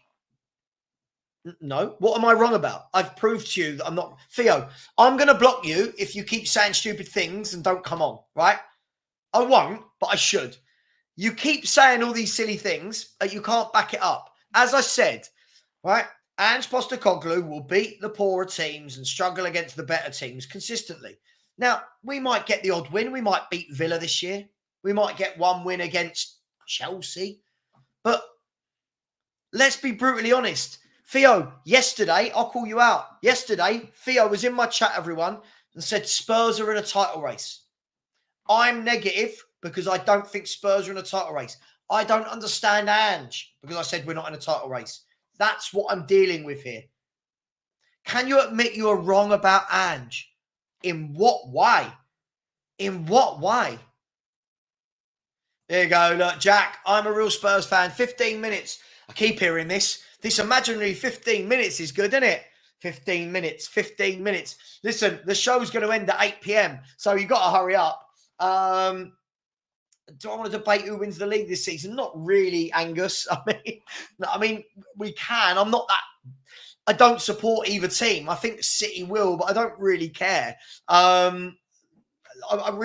This is really aimed at Spurs fans. And Acid Twinner said, Savva, the issue I have with Ange out is that before we got him, I thought it would take any manager at least 3 years to fix the mess, no matter who it is. So much against any manager we get in. I just don't believe this. I'm sorry, Acid Twin. I don't believe this. I don't believe it should take 3 years. Did it take Eddie Howe 3 years to sort out Newcastle? We're nearly getting relegated. Did it take Unai Emery 3 years? No, he did it from game one. I just don't get it. This guy's been here long enough now. We just keep saying these things. It's why Spurs seem to be the only team in the world, the only team where we need 3 years to sort it out. And just got some good players there. He's just not a great manager. Now, listen, I am going to bring Alex on. Alex, hopefully, can you hear me? If you can you just nod in the background? You can hear me. And you've got something you want to debate me on, yeah? Cool. Let's do it. Alex, big up to you. How are you doing, sir? Big ups, Savva. Big ups. Yeah, I don't even know. I just thought we could go through like all the simple like stuff about Ange, the youth we've signed, and just So let's just go over the youth first. If I ask you like what you think about it, you could just answer it first, and I'll just say what I think. Or if you want to do it the opposite way, we can do that. No. You tell me. The whole point of the debate show is it's not for me to ask questions because I know a lot of people like they just get stirred up thinking about all the money was spent on players that aren't ready now, and Archie especially, he not playing in his position that we signed him for, etc. And my general opinion about it isn't it would have been backed up if we had, of course, the senior players to go ahead of them in the window just now that we had, but we just signed them. We didn't sign any senior players ahead of them. So my opinion, when people say, we shouldn't have spent 40 million on him, the players we could have gotten now, I've heard a lot about senior players, not senior players, but like more ready-made players people would have wanted to sign. So like Kone, for example, Manuel Kone. That's a player. Then Locatelli. All of these different players that people had thought would have been way, way better signing to make. My opinion that it's like, would they be an upgrade in our midfield? Would they slot right into our midfield? I feel like that's the signings we should make. Signings that would start immediately for us. What's the point of signing someone senior if they aren't better than a Bentancur, if they aren't better than a Sar, if they aren't better than Bissouma? Do you get my point? And I get your I'm point. saying that in the aspect of we should have spent the 40 million on a senior midfielder instead of Archie. My stance on it is no, we shouldn't, because if they're not better than the current midfielders who sit right now on primarily Bentancur, Bissou, and Sar, then why spend the money on it when potentially Archie could be greater than this 40 million hypothetical? Based on what? Based on what? No, I'm not. I'm just saying if. But okay, if so let me the club believes in that Archie there's no destined time frame like this date he's gonna become, but the belief in bringing him into the club was that he's gonna be better than these 40 million hypothetical midfield signings we could have made this summer in a couple years, and therefore why make this $40 million signing if the player isn't going to be better than Bentancur, Sar, and Bissouma? You get my point? I do understand. That's my stance on it. I get your premise, but I'm gonna fire a question straight back at you. How good do you think Bentancur, Bissouma, and Sar are? I'm not putting them at any pedestal high up, but I'm saying if we were gonna spend 40 million pounds, then of course they must be better than, because otherwise why do it? We just add another like Alex, sure, but do you know what? First and foremost, I think if you've got a good scouting network, you can find better midfielders for 40 million than Bentancur, Sar, and Bissouma. Right? There's my first point. Right. Second of all, would you like to mention any? I mentioned loads. I mentioned loads throughout the summer. People like Thuram, people like Kone. There's players all over the world that if you scout them are better. Like I like Vifa that Brighton signed. Really good technical midfielder, gets on the ball. Right? There are good players everywhere. Now, I get it. Right? I completely get it that you don't want to spend 40 million if they're not better than what you've got. However, Alex, we've got 4 competitions we're in, mate. We're in 4 competitions, right? You can't always. We made this mistake. What you're saying right now, we made this mistake if you remember under Pochettino, okay? Yeah. I remember under Pochettino, we had that really good 11. And all you ever heard was in transfer windows, who comes and sits on a bench? While we're saying, who comes and sits on a bench? Man City, Arsenal, Liverpool, Man U at the time, Chelsea, these clubs are all buying squads. These clubs are all buying senior pros to build a squad. Now, this is the thing. Spurs fans always talk in 1 to 11s. But they don't get in the team. For me, you bring in a couple of senior pros that when you rotate for the League Cup or the FA Cup or the Europa, the drop-off isn't from there to kids. You've got some senior pros. I get what you're saying, but like our B midfield, let's say, this season has been Sar, Bissou, and Bergvall in Europa. So how let me ask you, how many of them, Bergvall, and I'll ask everyone in the chat as well, so we can get there. Bissouma, Bentancur, and Sar. Yeah. How consistent are any of those 3 footballers? And if they are consistent, why does our defense have 0 protection? And why have Spurs been pretty poor for the last calendar year? I think it goes down a lot of it goes down to the system, the way we play. I think their irrespective qualities as players aren't fully showing because of the system we play. I'm thinking Sar, for example. Yep. I think he would do brilliantly in a double pivot. Let's say get him to Inter Milan. I think he would do excellently there. The way we play now, when we base a lot of our midfield players to have excellent ball playing abilities, excellent, um, all of these kind of. Can I smash this theory though? Can I smash this theory? Yeah, When we're talking about it's the managers, it's the system. Bentancur was erratic under the previous manager as well. Basuma was erratic under the previous manager as well. The problem you've got here is I think you have that with a lot of midfielders. You don't have only at Spurs.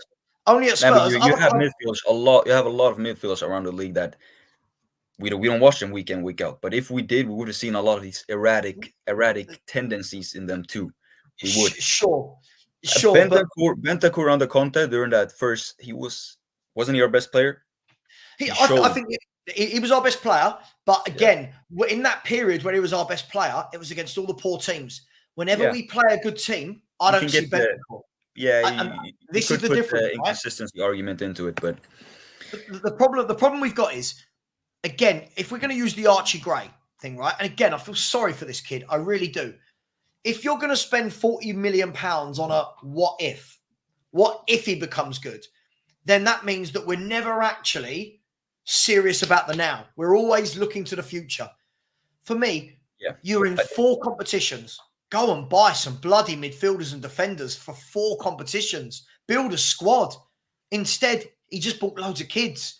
For me, Ange, Lang and Levy all need to take the shit for that. They've not put a strong squad together. And anyone who convinced themselves in the summer... For what? I think I'm not standing behind Levy. I'm not standing... I'm not standing behind Levy or Andrew in this sense, in the squad. But the squad they've built for this summer isn't meant to compete in all 4 competitions. It doesn't matter what Ange says. Oh, we want to compete. We want to win it all. It isn't what. But Levy knows that the squad they've built now is not to win all 4 competitions. It's to hopefully maybe win 1 Premier League. Why? Why? Explain that. Why? Because Levy isn't an ambitious owner, and he's not going to give the manager the money, the tools, and everything to build a squad. But sorry, no, this isn't true. And as much as I'm Levy out, Daniel Levy's given this manager a lot of money. He's had a lot of money. And he spent it poorly, right? He's had a lot of money. Do you think Ange and the summer just went, all right, I want 1 senior player and the rest is going to be kids. I want 1 senior player. I want 1 Solanke, and then the rest could be Odegaard. The rest could be Archie Gray. The rest could be the Yangs. The rest could be... Then you know what? Do you know what? If that's not the case and he wanted senior pros, you know what you do? 1, you don't come out to the press and say that all of these players are who I wanted. Yeah, 2, stupidity. 2, you don't come out and say any player who joins this football club, I sign off. And 3, have some balls, leave. Do what Conte did. Yeah, but I think it's evident that... Sorry, we've not brought the players in that I need. The club want to go down the youth route. I don't want to go down the youth route. Let's play. For me, though, Alex, this guy doesn't know top players. This guy's never managed top players. I felt like he had to compromise. I really feel like, because if he goes out and says all that, his job is done. And what's the point of, like, no manager can come to this club and be 100% honest about... It just has, you have to lie for the... But Conte was 100%. Not at the start. It was at the end. It was at the end of during his last season. So after about a year, Conte decided, nah. He by the way, Danny, that's your last chance. Grow up, Danny. Please grow up. I just want to say this, though. I just want to say this, though. I don't believe in that Ange just wanted kids. I really don't. I believe if Ange was at Chelsea right now, and if he had Bowley's backing, let's say, his players, his signings this summer, I don't know, let's just say hypothetically, if Bowley ran Spurs, Ange this summer would have gotten Gallagher, he would have gotten Neto, and he would have gotten a Solanke. That's just... No, it is. Because if you had Ange right here ahead of you, and in some, if you asked him, here, you got Neto and you have Odegaard, which do you take? There's no way. So you're telling me the only 2 options in the whole of world football were Neto or Odegaard? No, I'm not saying, but that's the main players we were interested in.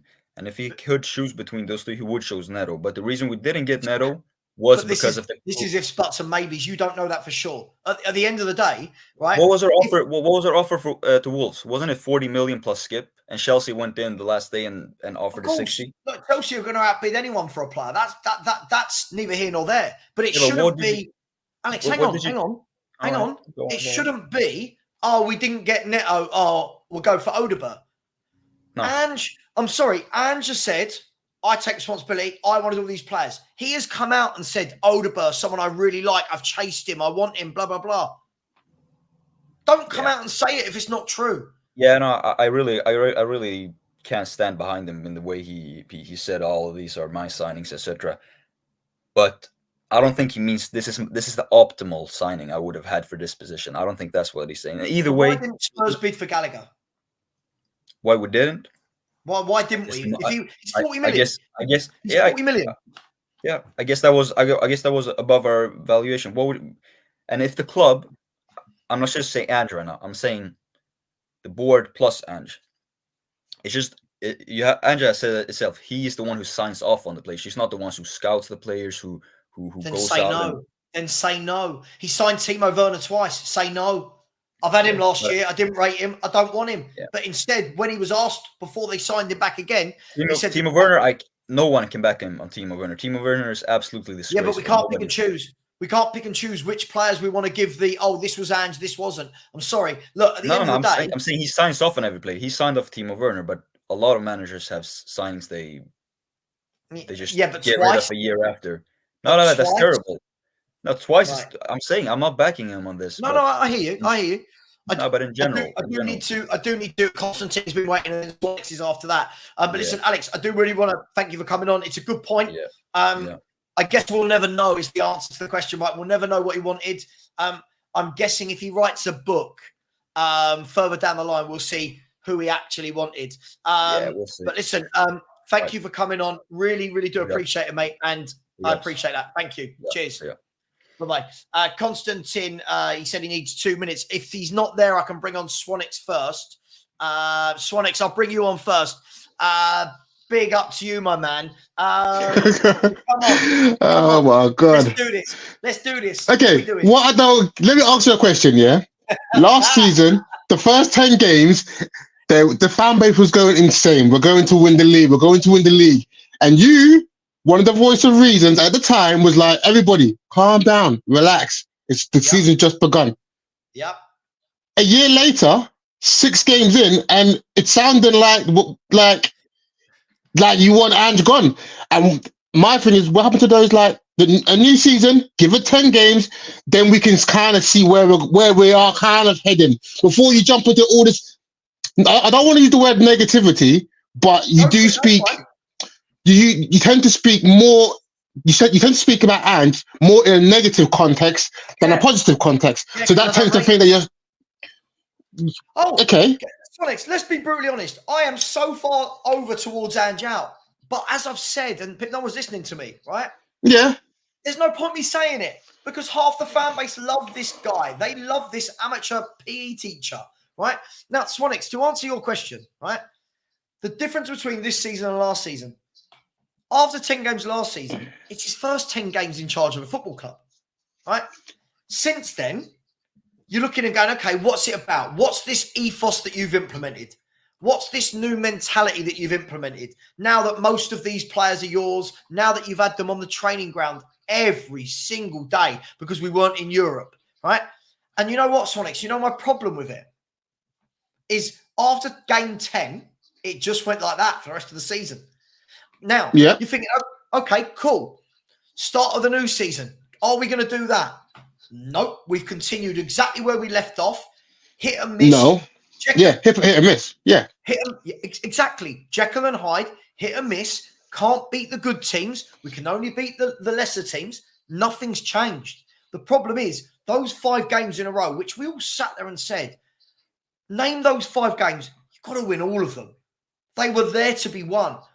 The 2 before that, the game afterwards against the top teams, not even saying Brighton are a top team, but Newcastle and Brighton who are good teams, Arsenal who are I know we hate to say it, who are a very good team, he crumbles.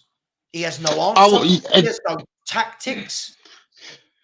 I seriously disagree with this whole thing that that Sunday's game was down to Ange. It was down to the players. It was the players that let him down. And whether the fact that we're now playing in Europe on a Thursday and a Sunday, the players are getting tired as such, I don't know if that plays a part. But if you look at the game, those two big errors, Udogie missing the clearance and then kind of getting nutted in the corner, and then Bentancur not booting the ball out, he can't legislate for that. So I don't understand why. Like I said earlier, I think he should have made changes earlier, and that is on him. But I think when you look at the game, and even Mickey van der Ven didn't have a great game. I think the whole back line was just. I think Spurs just had a poor day all round, and I think that might be to do with Europe. The fact that they're now playing Thursday, Sunday. No, the team was wholly changed for Europe. I'm not having. That's not an. I can't remember. I'm trying to think who played on. I can't. I mean, who played on Thursday? And Romero played. Romero played, and then a few of the others came on. Vicario played, and I'm not having a goalkeeper's tired. Look, no, I'm not talking about the goalkeeper. He's the only good player. My problem with this dude, right, is if we're going to turn around and say it's not on Ange, it's on the players. When we win, everyone praises Ange, right? Ange, oh my God, Ange ball. Now, I'm going to ask you two questions. What was the score at half time? Well, we all know it was 2-0. Right. What did the Brighton manager do at half time? Well, he changed it, didn't he? Well, but there's my answer.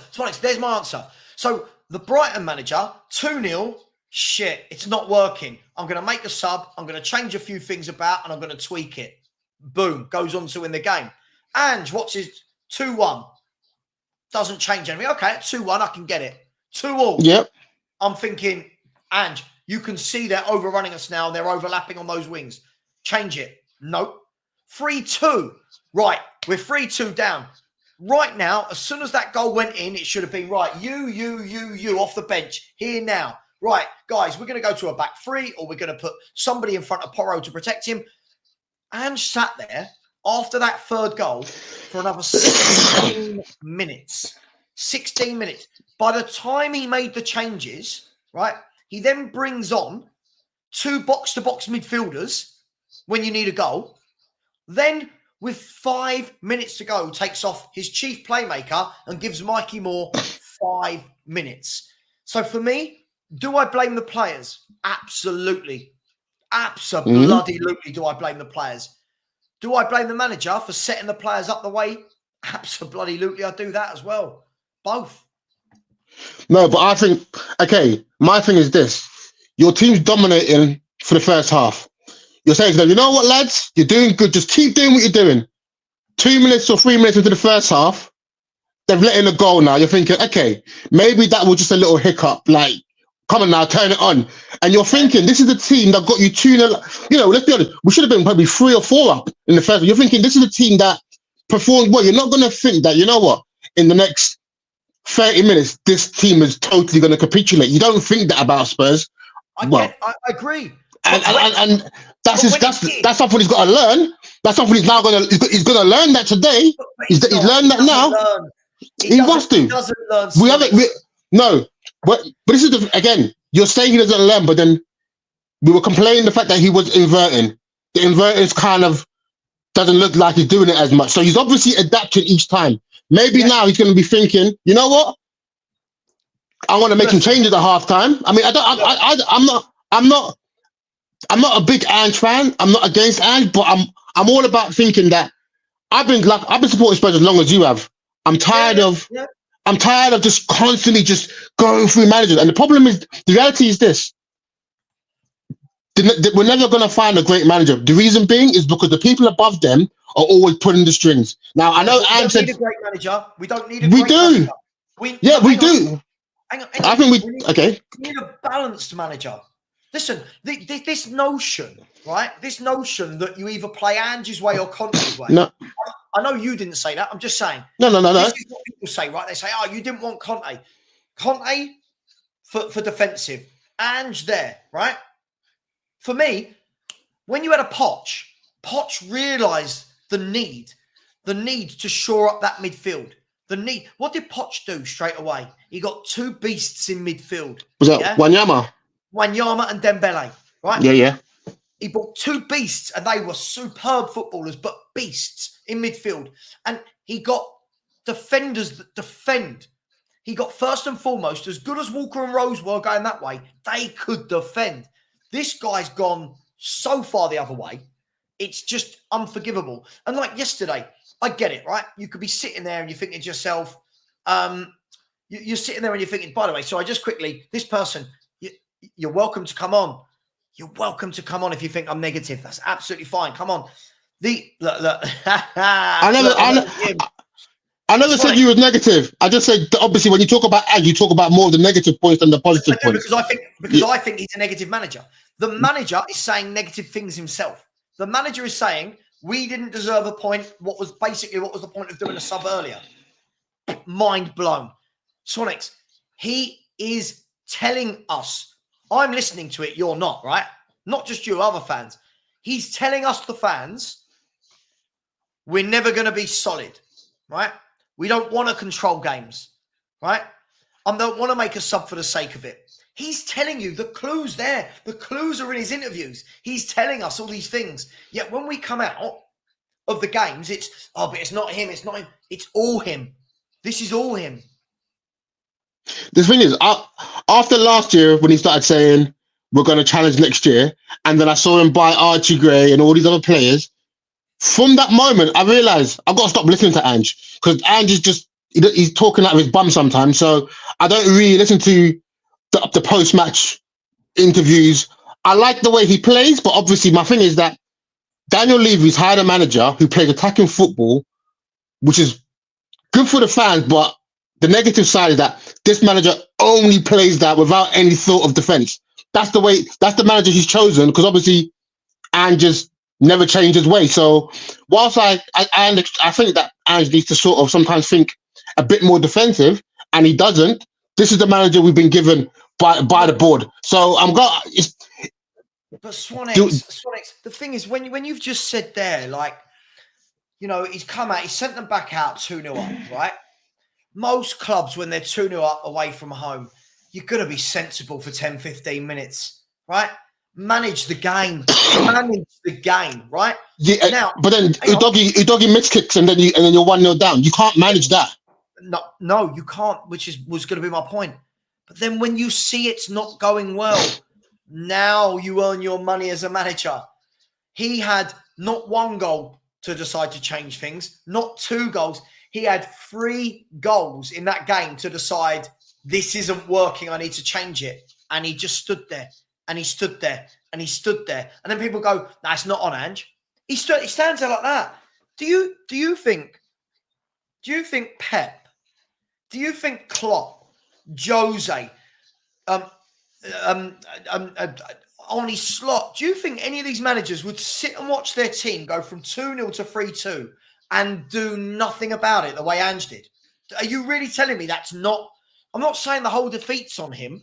I'm saying that the in-game management is on him. And that's what I said. I said most of the players are more to blame, but Ange is to blame for not making subs. I can admit that whole game was part of it was him, but I'd put the majority of the blame on the back 4. Essentially, that's where if I'm looking at who to blame for that game, I'm going to blame the players more than I'm going to blame the manager, because the players made too many. Well, they made too many mistakes, and it cost us dearly. That's what I'm saying. That's my point. Okay. So when players are making mistakes and not having good games, what do most managers in the world do? Well, you would take them off, innit? But obviously, that's where I said the blame goes to Ange. So I'm not arguing. I'm just saying that I see a lot at the moment on the players and the manager. We agree. Yeah, but what I'm hearing on your channel and Stell's channel, a lot of the conversation is about Ange and less about the players. And I disagree with that. I think it should be more about the players. He's the manager that sets them up to play like this. He's the manager that for 15 minutes at the end of the first half, I said it. I don't know if you watched my watch along, right? If you didn't, it doesn't matter. But I was in and out. Right, during my watch along, at the end of the last 15 minutes, anyone who was in at that time will tell you I'm not lying here. I sat there and I said, Spurs need to be really careful about this. We've started to get Brighton have started to get the ball to Matoma. We need to be really careful of that in the second half. If I can see it sitting here, and Ange has not done anything about it. Now, after the first goal, right?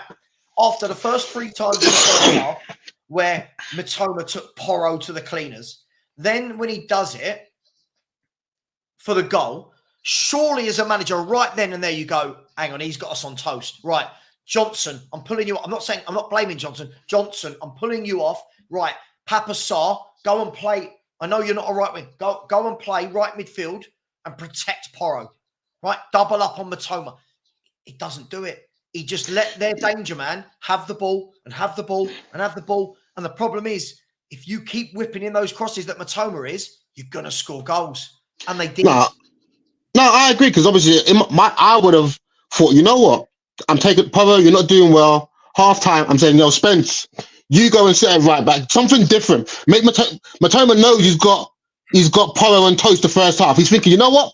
Second half is going to be easy. I would have changed it at first and put Spence on to make him think about the game a bit differently, because now he's up against a different right back.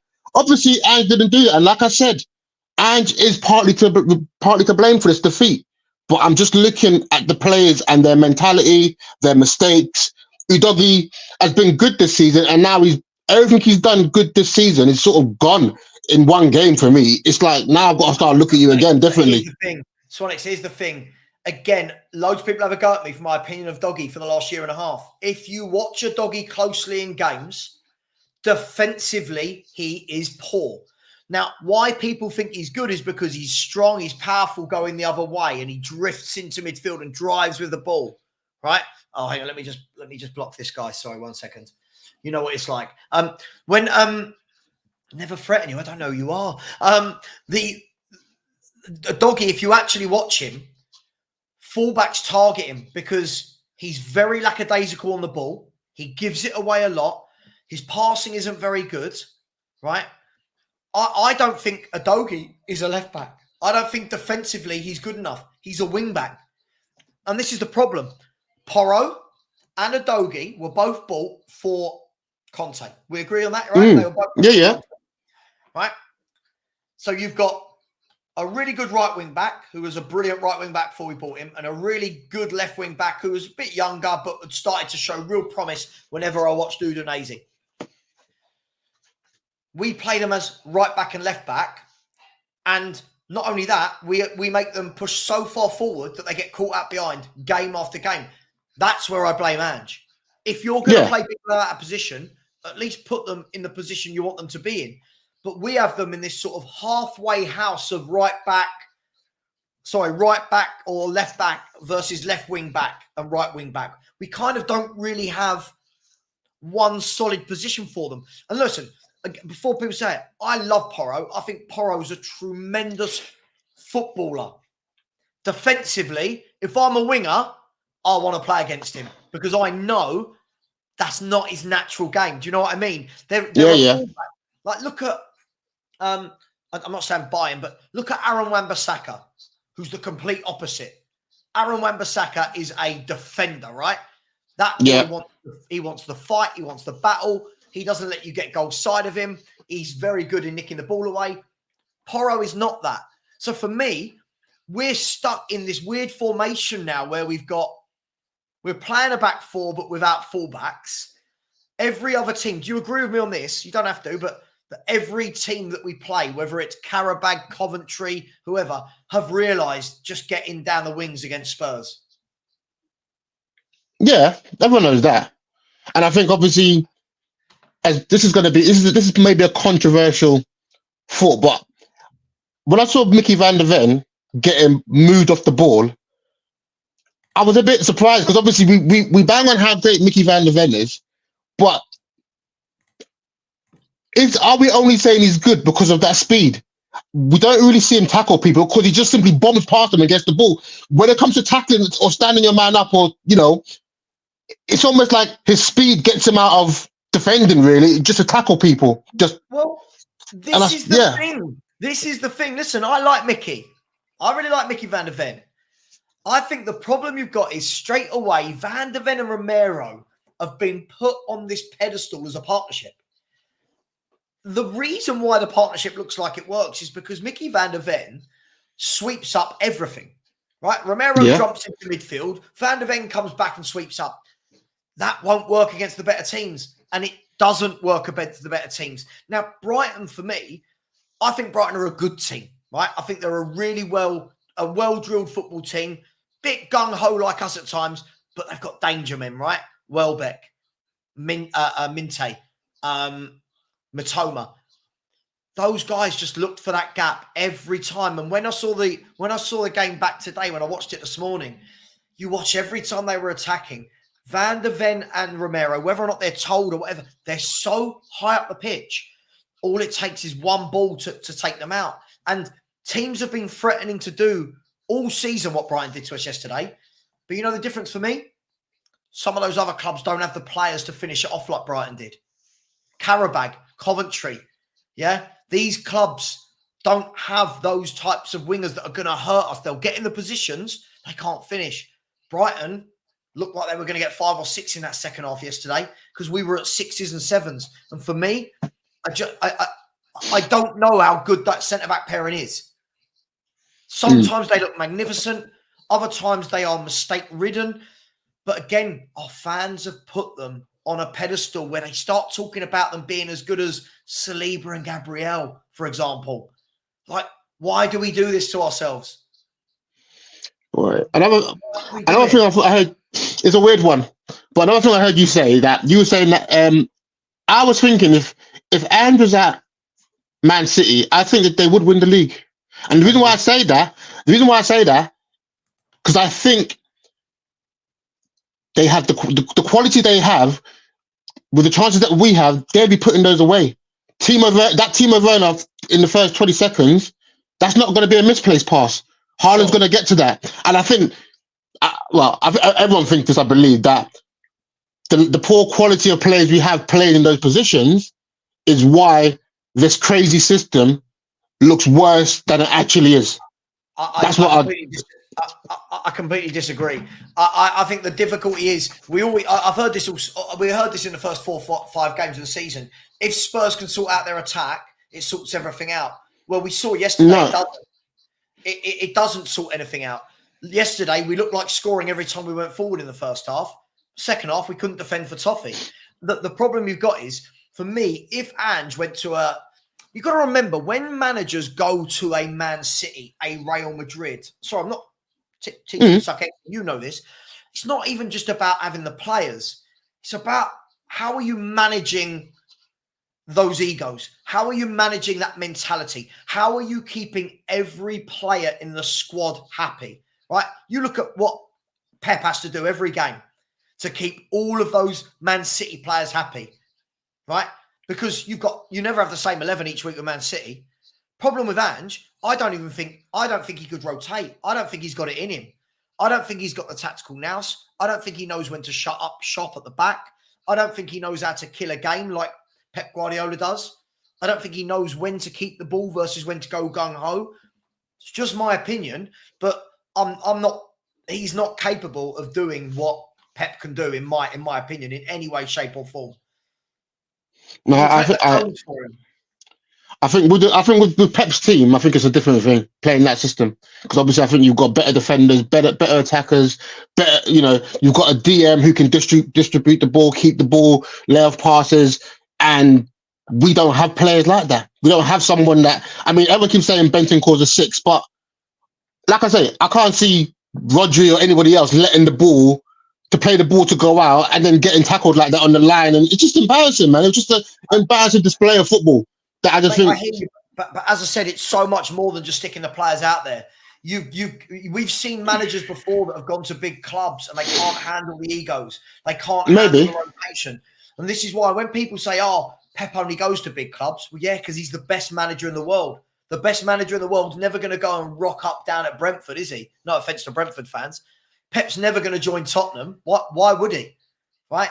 But listen, for me, I think that the shame of it with Ange is every game he says stupid shit. That's why I don't listen to him. I just play it, choose a team, and I don't listen to him. Manager.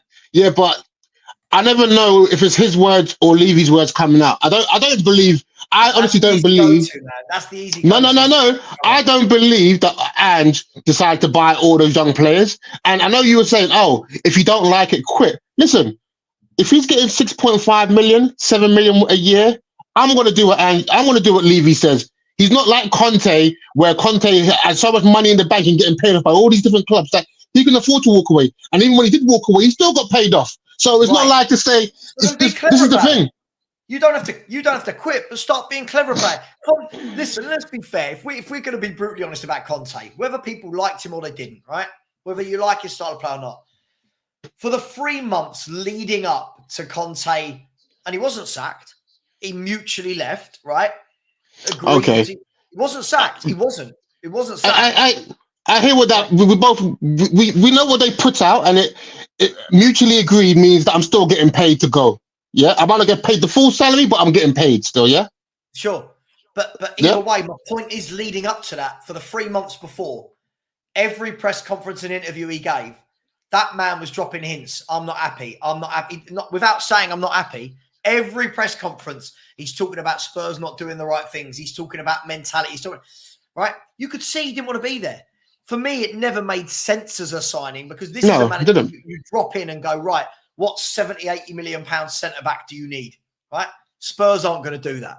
So that never made sense for me. But Conte started to revolt. You could see it, his behaviour he just looked disinterested, right? You could see it. And in the end, he goes.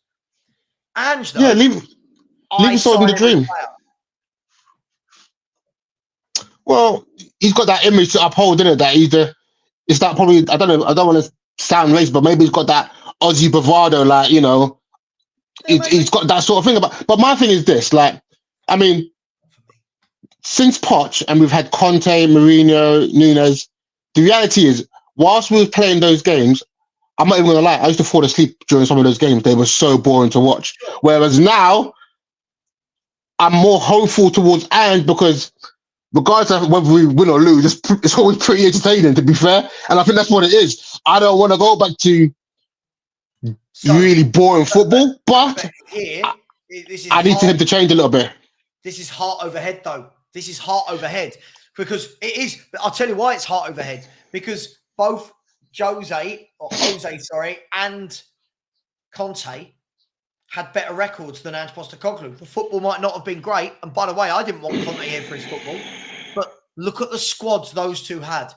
If Conte right now had these two wing-backs, these three centre-backs, yeah, Son, Solanke, Maddison, Coop, if he had that, if Conte had that, it might not be the prettiest football in the world. He's up there. He's up there. Right? Maybe, yeah. The job Jose Mourinho done at Tottenham, and he had Eric Dyer, he had Ben Davis, he had Joe Rodon, he had Sanchez, Sessegnon, right? He had Ndombele, Winks, Sissoko. Look at what Jose did with that awful squad of players. Ange doesn't have an awful squad of players. And Ange is still not getting better results than those guys with better players. But because on the eye, we play better football, people are now going, oh, yeah, I'd rather that than this. Cool. For me, I don't think it should be either or. I think you want a balanced manager that understands you don't negate the defensive duties of your football club. Yes. And I also want football that is not going to put me to sleep. Now, sure. I think does that mean if you're not getting results? I hear that, but I think that my thing is this: we win 5 games, and it's all like, we should have beaten them. They were shit. This, that. There's no credit. We lose 1 game, and everybody's attacked because the level of credit. The level of credit doesn't match the level of disapproval when he loses a game. It should be level. Like, that's what I'm saying. They are games we should be winning, right? No one's doubting that Spurs can beat Brentford, that Spurs can beat Qarabag, Coventry, Ferencvaros. The doubt that a lot of fans that feel the same way as me, the doubt we have is, can he beat the better football teams? That is why Arsenal, Newcastle, no. Brighton, no. That's it, because he's turning into a flat track bully. He gets credit for winning those games, but he should be winning those games. He should have won yesterday. Brighton had 6 first-team players out injured.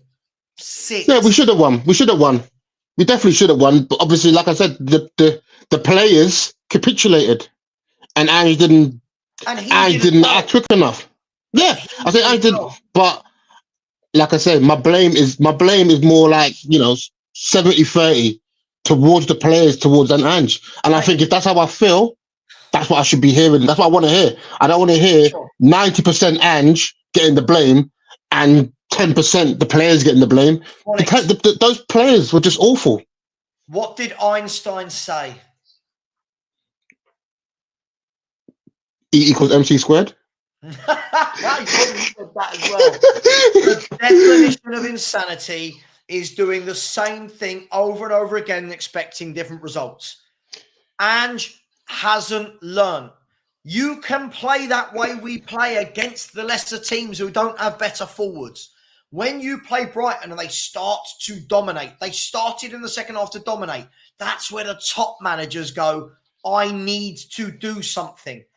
So before we went 2-2 or 3-2, Ange had all the time in the world to make a change. And he didn't.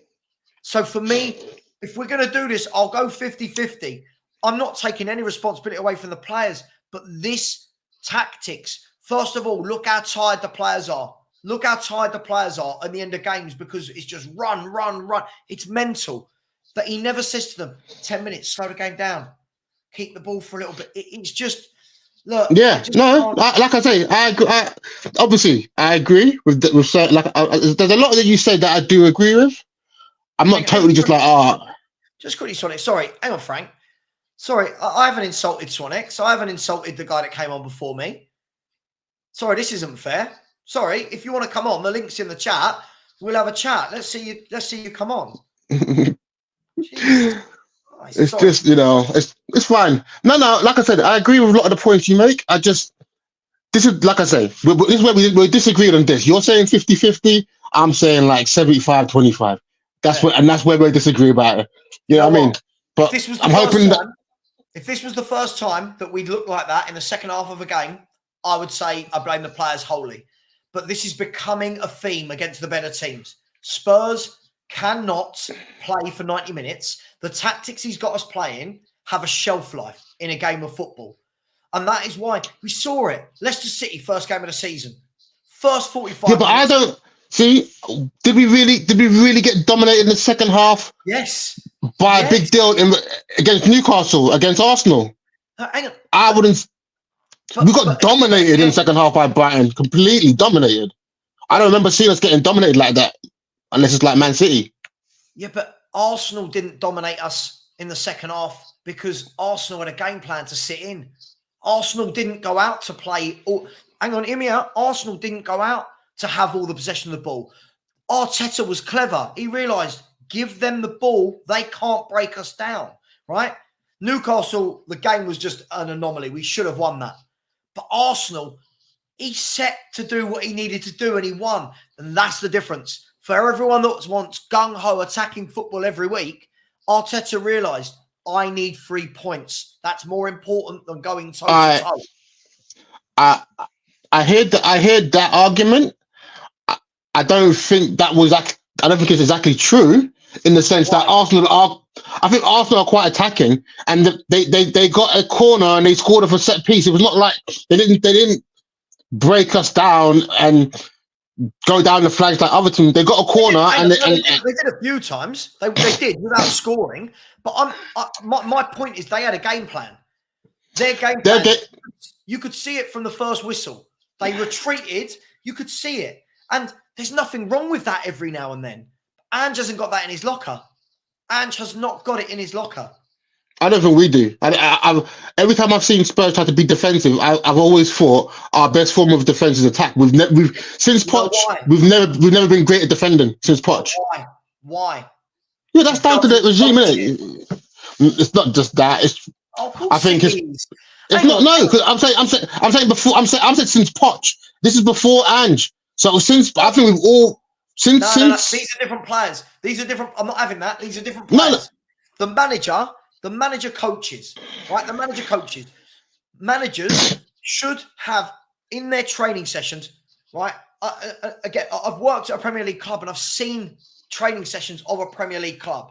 They will have full-on sessions where all they do is defend. Where what they would do is go, right, completely switch your tactics.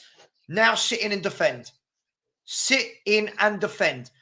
10, 20 minutes at a time. Just sit in and defend. When you get the ball, kick it back, let them come at you again. Teams work on that. And you know why they work on that? Primarily, they work on that for what happens if we go down to 10 men. Primarily, it's how do we get organised if we have to play with 10 men. Ange, you can see he doesn't do any of that.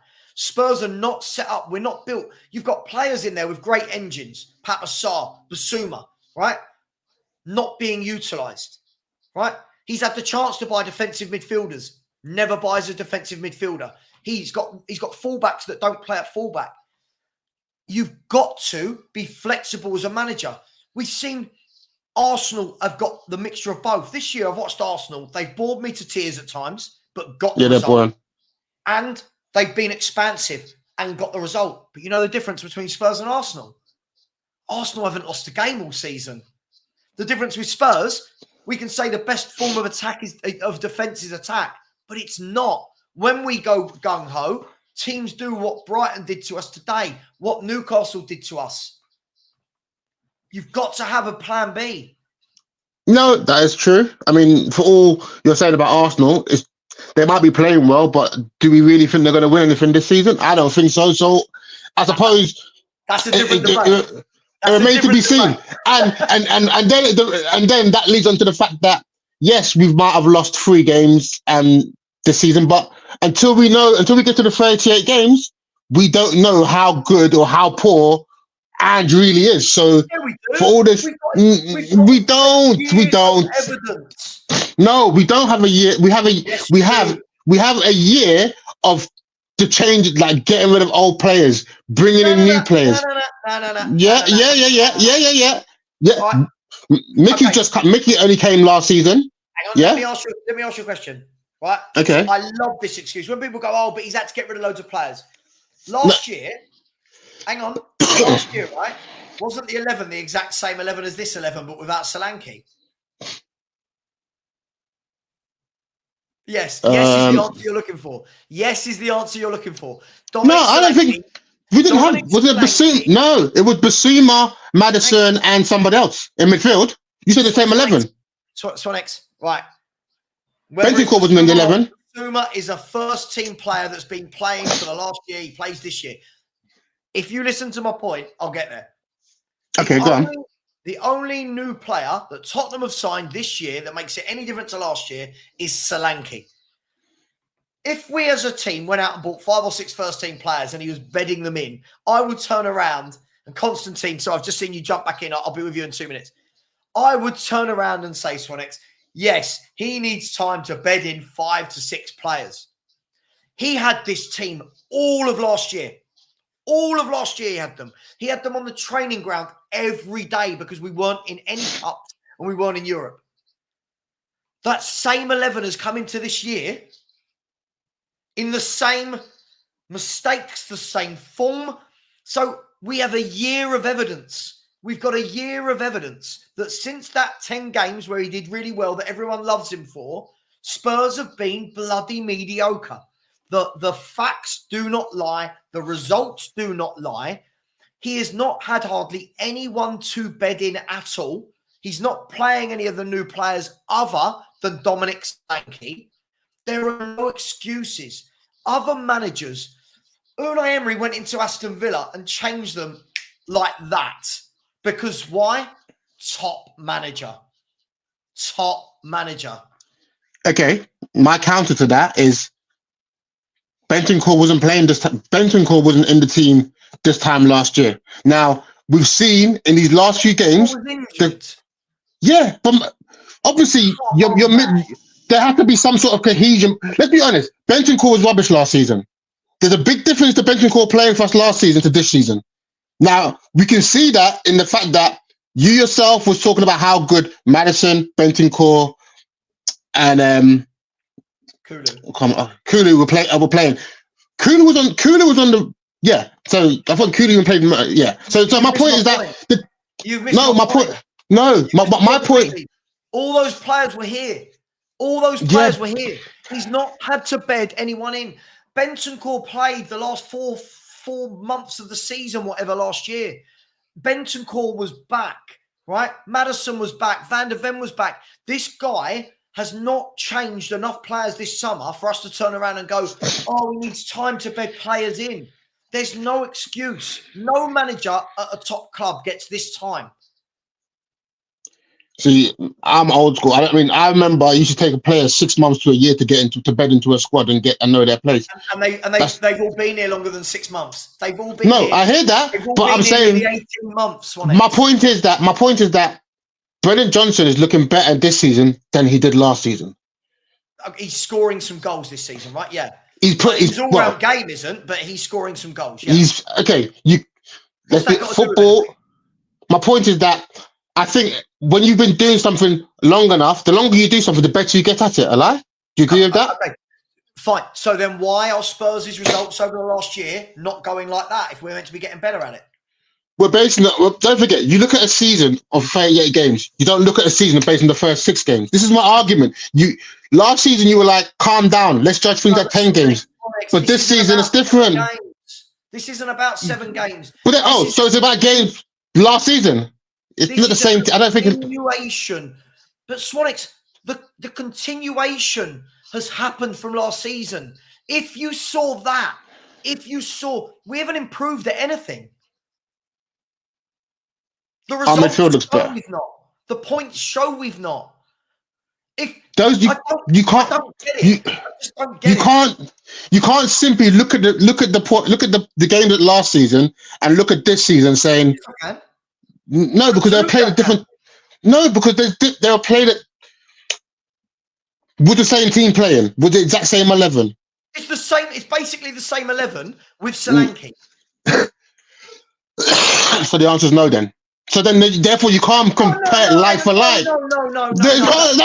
You can't do like for like and say, oh, no, it's not disingenuous. It's a different. Swanix, one centre forward. Last year, towards the back end of the season, our team was Vicario, Porro, Romero, Van de Ven, Adogi, Bentancur, Maddison, Johnson, Son. The only ones that were iffy was Kulu swapping in and out and Basuma swapping in and out. But they're both still part of the 11 now. My point is, you have to look at, to simplify it, you've got to look at the cogs, yeah? And you can't just simply think, oh, well, if I change one cog, everything's going to work the same. Man City lost Rodri last season for 3 games and didn't win. He's only one player. You're thinking, I'm not comparing the two. Like I'm saying when you can't compare, people like to look at the results from last season, look at this season, and then simply say, oh, that is why we're the same or we're better. It's not that simple. You can't. People can't look at. You can't look at the Man United. You can't look at Man United game and go, well, we lost to Man United last season, but we won this year. We must be better. Doesn't make sense, does it? I didn't say it did make sense. I'm talking about. No, that's my point. I'm talking about Spurs' form for a year. Is that there's no. And that's what it's. And that's what it's. And go on. There's no consistency at all. Every week there's an excuse. Every week we don't win, there's an excuse. He's had these players he had more time on the training ground last year than any other Spurs managers had for nearly 20 years. Why aren't they getting better? Why aren't they in sync with his way of playing? Let me go back to what I said. You're looking at a season going up and down, and then you're looking at 6 games that have gone up and down and making a judgment that it's going to continue to be up and down all the other 32 games. I don't feel that's right.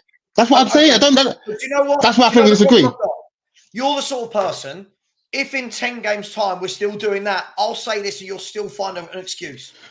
No, because what I would do, I will look. A year of evidence. I've got a year. I don't need 6 games, 7 games. I've got a year of evidence. A year. I will look at last season and compare it to how we finished this season. You can't. That's my point. Everyone's so quick to make a judgment in game 6. Do you know what? Let me ask you a question. Somebody in the chat, can you tell me how many points did Spurs have at this time last season?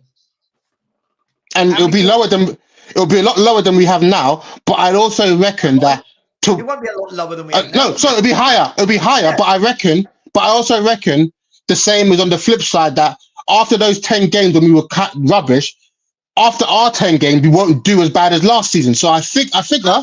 Based on what? The evidence is shown. But again, it's a prediction. It's a prediction. But I'm not making a statement of it. Head. No. Yes, You're going, not a heart head. You're going off predictions. I'm going off facts. There's a huge difference. You're going off one. You're going off 1 year. That's it. There's nothing else to compare it with. So you can't base it. A year is a bloody long time. A year is ages. Not in football. It's not. You play one. You play each team twice, and that's it. Oh my! I just don't. This is my point. I mean, Swanix, I'll say it again. Spurs fans like you, I'll say it to your face. You've got what you deserve. You don't see it. But that makes no sense because you're the exact same Spurs fan as me because you support the same team. So all this, we do support the same team. When we win, we'll both be cheering. Will we not? Sure. Yes. There you go. So this is the thing. People do this all the time. I don't think with my heart. You might not think of your heart, but I don't. My thing is, you think logically straight away, whereas I like to step back and say, "Hang on, let me look at the whole big picture." I don't want to be jumping in after 6 games, making a decision whether I think Andy's shit or whether he's good. Maybe after 2 years, I can look at it and say, "Well, he finished 5th here, he finished 7th here. I'm not feeding him." You've just explained why we're a small club. I don't. Who said we're a big club? Where did you think? How big do you think Spurs are? We haven't won that for 17 years. Listen, we're big financially, but we're not big in regards to football, are we? We're not, because we do things like this. We want to keep crap managers because they need time. Again, no, we don't have a say. Again, that's based off that's based off the ownership. I don't decide. Again, don't try and put things on the fans that we have no say about it. I will put things on fans. You can't though. No, you can't, because we can't decide whether a manager stays or gets sacked. All we can do is back the manager that's here. So you're acting like I'm not leaving. I didn't decide who's here. Swanix, that's absolutely fine. You go with your heart. I'll go with my facts. We'll go our separate ways. As I said, I don't do the fluffy nonsense. Right? It's not about fluff. Yes, it is. It's all fluff. No, it's not. This guy. I'm saying let's see the whole season. Let me say my sentence. Well, if we can do that, but don't start calling me names. Like, we can have a conversation, but don't be. What name have I called you? You're talking about I'm fluffy or something like that. I'm not going with fluff.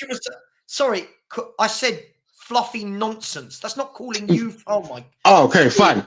I'll take that. I hear that. This is what I mean. Our fan base is shit. We've got such a shit fan base. We really do. We've got a year of evidence, right? We've got a manager that has had the same group of players for a year. Should be going like that, but it's going like that, and yet we go, he needs more time. How much? You can't do it because obviously football doesn't just constantly go up in one trajectory all the time. Sometimes you get a bit of dips, and sometimes you get rises. That's how it goes. Spurs are doing that. It's 6 games. There's 32. There's 32 left. That's my point. Okay. So if we finish the last year we've had, sure. My point is this: we finished 5th last season. If we finish 4th, we're not. Is that an improvement? No. We're not finishing 4th. Okay. Say we finish 5th, but we get higher points. Is that an improvement? This is my point. It's too quick to be making. I don't know where we're going to finish. That's what I'm saying. That's why I'm saying I don't understand why everyone's so adamant this is going to be what's going to happen after game 6, but nobody can tell me where we're going to finish on game 30 in game 38. That's my point. First of all, we've had 7 games, right? Which is a 5th of the season. A 5th, okay. It's just under a fifth of the season, right? What I don't get with fans is if Spurs win a couple of games, everyone praises it. When I use evidence through over exactly a year, right? When I use it, and I do need to go, so I've got to get Constantine on in a second. I'm using no problems. Over a year. In a year, the last question I'll ask you: what's Ange improved in the last year? What's better at Spurs in the last year? I would say, up until the last game. No, up until the last game, I would say our defense it didn't look as bad as it was last season. If you're based, because we played 14. When you play the better teams, your goals against when you play better teams is going to go up. It's natural. I can't. Like I said, I can only base it off the games I'm watching. There was only 6 games, 7 games. I can't talk about the whole season based off when we're only 1/5 of the way through. That's 20%. If we're looking at 50%, then I can be like, okay, now I can sort of see a pattern. I can't see a pattern in these first 7 games. I can't. That's what I'm saying. And that's what I'm saying. I don't understand why everyone else can base one. Again, isn't that the worry? There's no pattern. There is a worry, but again, like I say, just because we might be going down right now, and then we could win our next 3 games, and the whole league looks different. It's still too early to say. That's my point. Listen. Spurs fans will always be Spurs fans. We don't like the truth. We do not like the truth. It's not about the truth. This guy's last year. Yes, it is. This guy's last year is worse than AVB, Poch, Sherwood's form, Nuno's form. His last year, when you take in the average of the form, is worse than all of them. But I have to just keep believing with my heart that things are going to change. No, you got to just analyze it from facts after you've got like at least 2 years to look at it. And let's be honest. 2 years to look at it. I don't. We don't keep him.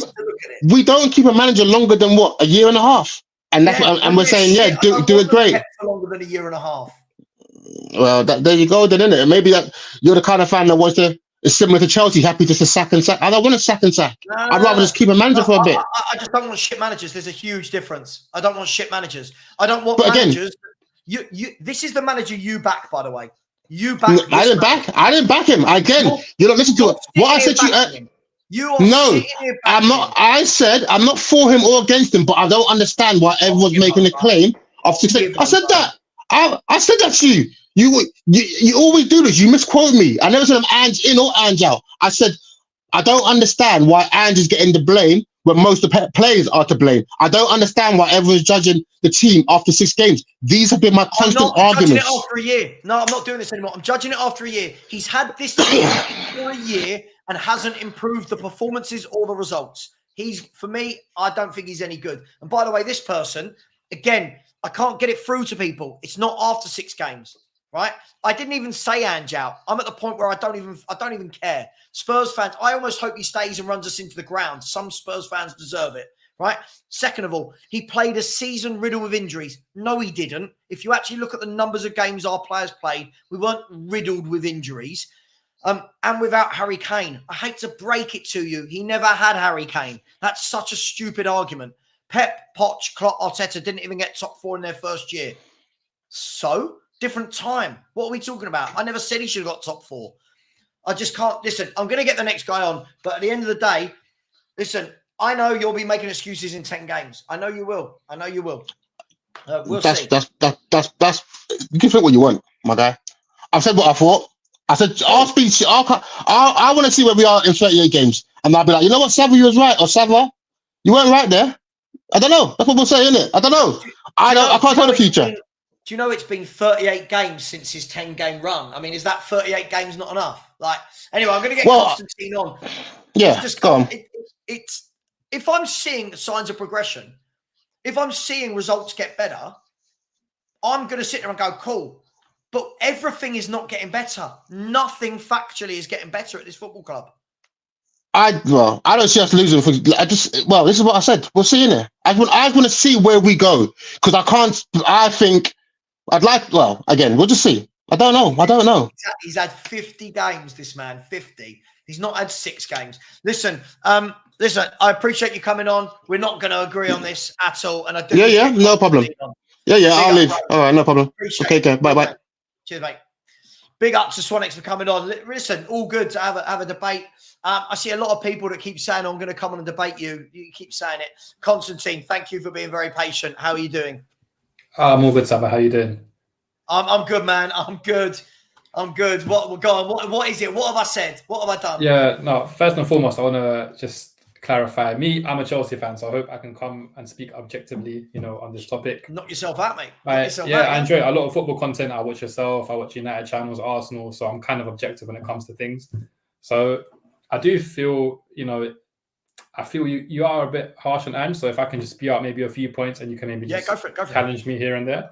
So first and foremost, me personally, I know you always say, oh, Ange never had Harry Kane. So how can you judge him? How can you lose him? But Spurs as a team, they lost a guaranteed 20 to 30 goals a season by Harry Kane leaving, right? So regardless of the manager, you finished 8th under Conte, right? Under his season. So if that guaranteed 20 to 30 goals a season leaves, and for you then to finish 5th, I personally think in that season, Ange overachieved. I know some fans maybe had Spurs. I think even you had Spurs 5th that season, right? Yep. But I think, which is kind of funny because people say that you're a negative Spurs fan, but most Spurs fans have Spurs 7th or 8th or 9th. But even me, I probably had Spurs 8th or 9th. So for you to lose Kane and not directly replace him and still finish 5th, I think just on that basis, Ange deserves more time to kind of see this, I guess, quote unquote, project through.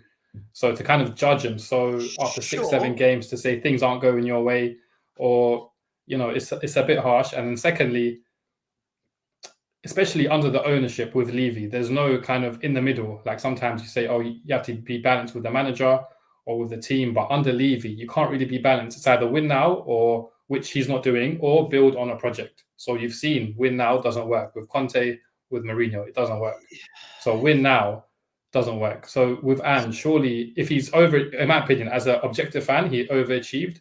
So surely with the win now project, again in quotation marks, you should give him time just to see how it goes in the second season, right? So 7 games in, it's a bit harsh to kind of. Let me break down all those points. First and foremost, Ange, I'll say it again. Ange never had Harry Kane, right? He never had Harry Kane. Never had Harry Kane, but but Spurs, the team in general, they're losing a guaranteed 20 to 30 Premier League goals a season. So surely that's already, a notch down. Other clubs go through this all the time and still don't talk about Harry Kane or that striker. But Harry Kane's a generational striker, so that's a big loss, especially for a team like Spurs. Sure. Mate, listen, I don't... Listen, this isn't about Harry Kane's ability. Of course, I love Harry Kane. Yeah, of course. This isn't Harry Kane's ability. Problem is, right,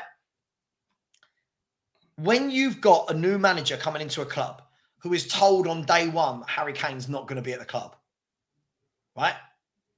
You plan for life without Harry Kane. You've got all summer to plan for life without Harry Kane. You've got all summer to go and buy a centre forward. He bought Brennan Johnson, Valise, Solomon, right? And I'm missing one, but I'll get to that in a minute, right? So he's bought in those players. He didn't even buy a natural striker to come in. He didn't buy a natural striker. He knew Kane was going. He didn't buy a natural striker, right? So with what you said, doesn't that increase his stock even more because he signed all of these bad players, but he still finished 5th, which is, in my opinion, an overachievement? No, because he put Sonny through the middle, who's one of the best finishers in the country, if not behind Haaland, the best finisher in the country. So he's put Sonny through the middle where he's dangerous and scores goals. So we have to weigh this up, right? When people say, it's a bit of a fallacy, when people say we finished 8th under Conte, it's a bit of a fallacy. When Conte left us, we were 4th, right? We were 4th in the league when Antonio Conte left us. Okay, so the reason we finished 8th is the end of the season was a mess with Mason for a few games, Stellini with a few games. But do you think you still would have finished 4th under Conte if he stayed? Listen, I don't know. But the point is, we didn't finish 8th under Conte. That's the difference, right? We didn't finish 8th under Conte. So this whole, we've gone from 8th to 5th is slightly disingenuous, right? But when you're saying we punched above our weight last year, I don't think we did. I don't think there's anyone below us that should have really been finishing above us with the players that Ange Postecoglou had. Hence why I predicted 5th. As a Chelsea fan, I think we should have finished above you. I think as a squad, starting 11, Man United should have finished above you. I don't think Man U should have. You guys would have, but you had the worst injuries in the league for the entire year. I think I'm one of these fans. I think Poch did an amazing job with you lot. I think your first 10 games, you had the opposite season to us, Constantine, in my opinion. We went out like a house on fire for 10 games, right? And then we went like that. You guys started like that in your first 10 games. And then from game 10 to game 38, you were the fourth best team in the country. Right? Factually, you were the fourth best team in the country whilst having the worst injuries in the country. So Poch actually had you as a very good team, but had the terrible start. The complete opposite to Spurs. We finished where we did because we had the brilliant start. My point is, now that brilliant start from Ange's gone, Constantine, since that 10 games, it's just been like this. It's just been like this. And but don't you think, apart from if you're Arsenal or Man City, all teams are like that in general? No, Aston Villa. Aston Villa haven't been. Aston Villa, they drew against Ipswich. They drew against a poor United team, and they beat Bayern. So it's all kind of, I'm not talking about individual. Constantine, again, this is the thing. If we're going to come with the facts, we've got to come with facts, not 2 games. Aston Villa, do you know Unai Emery joined them in October of 2022. 2024 now, isn't it? He joined them exactly 2 years ago, right? Do you know where Aston Villa have been in the form table for 2 years solid? Yeah, they're 4th, I think, right? 4th. So they've done that. Aston Villa went like that from 17th, and now they've done that. The whole way along, they've been consistently 4th in the form table. Spurs, our form last year went from being 1st to 11th to 9th to 7th to 5th to 12th to 13th to 8th. And again, he's carried that on this season, Constantine, which is the worry for me. We've come out this year and you're saying, okay, year 1's gone. They should know his tactics now. We should be looking better. We should be getting more points on the board. We should look like a cohesive team. But we've just had, I don't know if you know this as a Chelsea fan. Do you know this is our worst ever start? Sorry, this is our worst start to a Premier League year. I do, yeah. I know that you said that, and that was another point I was going to bring up. I feel personally that stat is a bit disingenuous because you're just cutting off after 7 games, right? So if you win your next game against West Ham and the next one after Palace, you can be in the top 4. And then what, do we cut it off after 9 games? So just to cut it off, right here, right now, it's the worst start, just to kind of, suit ourselves. Look, I mean, you can say this about any period of form. Look, at the end of the day, this has been factually our worst start to a Premier League season for 17 years. But that's only because you choose to cut off after the 7 games. If you win the next 2 games, you can be in the top 4, and then it's still 9 games in, which is still early.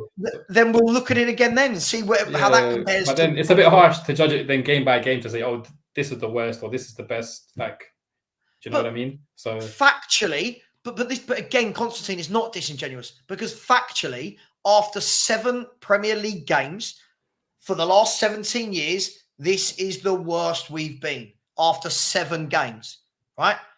I don't care. That's not good in any way, shape, or form. You can spin it how you want. Oh, well, if after the next game, after 7 Premier League games, which is just under a fifth of a season, that's our worst start to a season since One Day Ramos in 2008. Now, my problem with this is managers for the last 17 years have had much worse, not all of them, but there's been managers that have had much worse squads than this and started seasons better. Who would you say those managers are? Or who would I say those managers are? Antonio Conte, Jose Mourinho, Andre Villas-Boas. But then most of them have the deadwood that most Spurs fans say they wanted out. So Skip, Winks, Eric Dyer, these are all. There's also they were all probably starters under Conte. But they did it with those players. Ange's got better players, and he's doing worse. Listen, whichever way you spin it, I didn't make up that fact. That fact has gone round. That was on Sky Sports last night. They said after the game, this is Spurs' worst start to a season for 17 years. At the end of the game, at the end of the day, that's a fact. Now, but it's only because they're cutting off right here, right now. If you go 2-3 games forward, you could be in the top 4 again. So it just depends where you're I did this 3 games ago as well. I did this 2 games ago. Look, at the end of the day, the fact is the fact. Right? This guy had a new manager bounce. He started well. Since then, it's been really poor. Whichever way you want to look at it. After that new manager bounce, his form has been poor. But do you think, especially the loss against Brighton, like I understand, of course you came from 2-0 up to lose the game, but before that you had 5 or 6 games winning on the bounce. So sure. Do you think it's a bit of an overreaction after the one poor, Constantine? Snaps? I felt this way about Ange in the second half of last season. This isn't after 7 games. This is where I think people get confused. Like the last guy, right? Like what you're saying. People like you were saying to me, oh, after 7 games. I felt like this in the second half of last season. When I saw what this guy did at Chelsea, against Chelsea last year, right? Obviously, you're a Chelsea fan. That was the game that started our downfall, right? That was the first game that we lost that season. And when I saw what he did, we had 9 men and he put them all on the halfway line and let you guys walk through us for fun. That's the first moment I went, oh, I want to watch out for this manager. I'm not sure. I'm hoping this is a one-off, right? Then I watched the next 10 games, 15 games, and I'm like, this guy's crazy. This guy, and by the end of the season, I said, this guy's not for me. I'm sorry, it wasn't for me. He's carried on into this season, and everyone assured me, all the Ange lovers assured me, in his second year, the team kicks off brilliant. They start great. They know how to play. And we've come out and had the worst start to a Premier League season for 17 years. So, again, what's getting better? I need some facts as to why it's getting better for me to change my mind. He's done nothing to impress me as a Spurs manager at all. I'm not impressed by him in any way. Crap interviews, crap press conferences, crap tactics. But I think the interviews, like even sometimes I think Spurs, I'm not saying you, but in general, some Spurs fans have an agenda. Or they say, oh, it's like they don't like his interviews. Me personally, I watch quite a lot of interviews from managers, and the journalists ask so many stupid questions. I agree. If a manager gives a bit back and they're a bit prickly, they show a bit of character and they say something, off key, I don't mind that. I like it. So I think to kind of judge him on the interviews and stuff is a bit unfair. And look, but I'm judging him on the whole package. Yeah. Listen, if he's winning games, I don't care. Say what you want in the interviews, mate. I don't care. But the football is not winning football at the moment. Unless we're playing teams that we should be like you mentioned the 5 games. Those 5 games we played, we should be winning all 5 of them, shouldn't we? We should be winning those games. With the team we've got, we should be beating all those teams. Who did we beat that we shouldn't? You should. Right, we should. But then the moment we play Arsenal, defeat. Newcastle, defeat. Brighton, defeat. The pattern is there, Constantine. This guy, I don't know if you know this guy has beaten one top half team in the league since December last year. One. This guy's away form is atrocious. Excluding probably Chelsea, how many of those teams had a manager for less than a year? Probably most of them had a manager for a longer period of time, right? So what do you mean? I don't know if so. In terms of Ange, that was his first year in the Premier League. So the top 10 teams last year that you said he only had one win against, they were there for a longer period of time than him. Probably nearly all of them. So Moyes, I don't know, Arteta. But have you noticed, we can't have it all ways. There can't be an excuse for bad form, excuse for that. Can't win away, excuse for that. Top 10 results, excuse for that. Harry Kane leaving, excuse for that. Like Spurs fans will be talking about Harry Kane in 3 years, going, oh, we still haven't got Harry Kane. Well, hang on. These very same Spurs fans, right, Constantine, they told me in the summer, Dominic Solanke's the perfect player. He's the perfect Ange Postecoglou player. Yeah, no, that I don't agree with for sure. For me, like Solanke is overrated. As a Chelsea fan, I'll tell you, even Timo Werner, he's the worst player I've ever seen play for Chelsea in my life. Like I've been watching Chelsea since 2004. So this 20 years, Timo Werner is an absolute disgrace. He's the worst player I've ever seen play for Chelsea. So for you to have him, I feel sorry for you, honestly. Again, but that's just Ange signed him twice. Twice. But do you think that's his final say so? Yeah, cool. Listen, there's no way, right? If someone turns around to me and says, Savva, you're signing Constantine, right? Okay, cool. I don't really want him, but I'll take him on loan. You come in, you're crap, right? Sorry, I'm sure you're very good at football. Right? You come in, you're crap. And then the chairman says to me in the summer, we're getting Constantine back. Whoa. But if Levy says it's Timo Werner or no one, then as a body, do you not just take him? Just as a body, I don't know. But by the way, I don't like this. We beat Villa last season and United this season. Yes, when we beat Man United, they weren't in the top 10. I am saying at the time of playing these teams, we can't beat them when they're doing well. Villa is the one I mentioned, Swanwick. So again, when you're saying Savva will have you thinking we only beat one top team, Savva uses facts. Swanwick uses heart. There's a huge difference. Tottenham beat Newcastle last December, right? Tottenham beat Newcastle, who were in the top 10 in December, right? Then the only other team we beat that season from December to May was Aston Villa. This year, we've played 3 teams that have been in the top 10 at the time of playing them. Man United weren't one of them. Now, yes, Man United's a difficult place to go at times. But right now, is Man United a difficult place to go?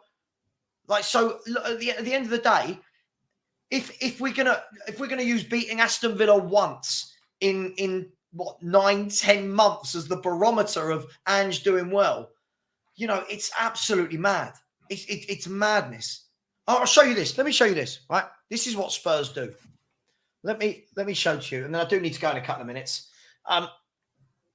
This is what Spurs do. So here, last season, can you see that Villa Tottenham game? Yeah. Yep. Mm-hmm. So we went away last year. We beat Aston Villa.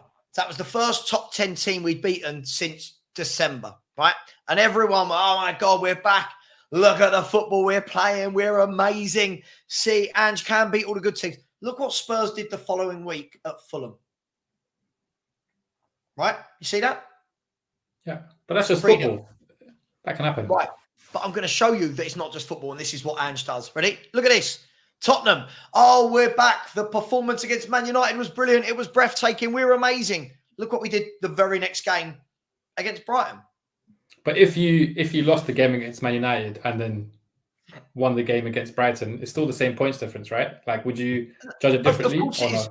But it's the consistency, Constantine. It's the consistency. He cannot get consistency from this team.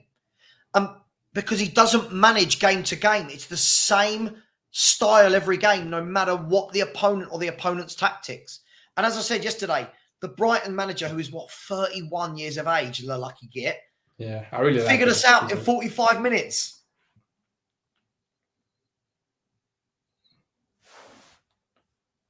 Has it cut off? No, well, 45 minutes, mate. He figured us out. But again, we can't be using this excuse every time. Newcastle, there was an excuse. Arsenal, there was an excuse. Brighton, there's an excuse. Against Brighton, there was individual mistakes, though, that you can say that was... Yeah, but it's every game we do this, man. It's every game. At the end of the day, I'm saying this. Tottenham Hotspur will beat a lot of the teams at the level below us. We will, in the bottom half. We will beat a lot of them. That's not heart. That's fact. When you look at the teams he's beaten. But for me, we've got to start beating better teams and on a consistent basis to show that there's improvement. Because his form against the top half is worse than Jose, worse than Nuno, it's worse than AVB, it's worse than Harry Redknapp. These aren't made up. These are facts. Listen. Would you not want to judge it at the end of the season, though, for the second season? Because me personally, I think you and Man United, I'll probably even put you above Man United for the Europa League. Because if you actually see the quality of the teams this season, it's not as great as it might have been in the last years. I agree, but we're not that great. Dropping down from the Champions League either. So it's, in terms of just on paper, starting 11, I think probably you and Man United have the best teams. So but again, listen, think about what you're saying. On paper, we got the best 11. Again, I've just shown you, look at the level of team we've beaten in a year. Where's this evidence that we're going to get to the deep stages of the Europa League and start knocking out the better teams in the competition? Every time we play against a better team, we lose. But there's no evidence at all it actually happens. So I would say... say... But I have to go by what the facts and the evidence is showing that we struggle to beat good teams, consistently struggle to beat good teams. But I would say most of the teams in the Europa League, they wouldn't even be top 6 or 7 in the Premier League. So I would be quite, if I was a Spurs fan, I would be quite confident for you to do something this year. Mate, listen, I've supported Spurs 41 years. Being confident and being a Spurs fan. Listen, as I always say, right? As I always say, I'm an evidence man. I don't go by feelings. I don't go by fluff. I don't go by heart. I don't go by unicorns. Spurs, if we're going to do something, show me. Show me. Yeah? Don't show me by having the worst start to a season for 17 years. That's not showing me. That's proving my point that this manager is very, very average. And that's me being kind. I think it's unfair to say he's average. It's unfair to say he's average, Savva. But the evidence even me shows... as a Chelsea fan, I mean, I don't want to go back to his record, but even winning a title, how he did in Japan with Australia, sure, it's a weak league. It's a weak, not the Premier League, man. It's a weak competition. But surely you must have something about yourself to actually win something wherever you are, you know? Sure. But you've come to a league now where you've now got Man City in front of you, Arsenal in front of you, Liverpool in front of you, Villa in front of you. You've got Newcastle around you, Chelsea around you, Brighton around you. But most of those teams have already been in front of the Spurs regardless of Ange. Chelsea have always been in front of Arsenal, City, United. So it's like, what's the ceiling? So regardless of the manager, for Spurs, I think it all comes back down to Daniel Levy, right? There's always a ceiling under Levy. So Daniel Levy doesn't set these tactics.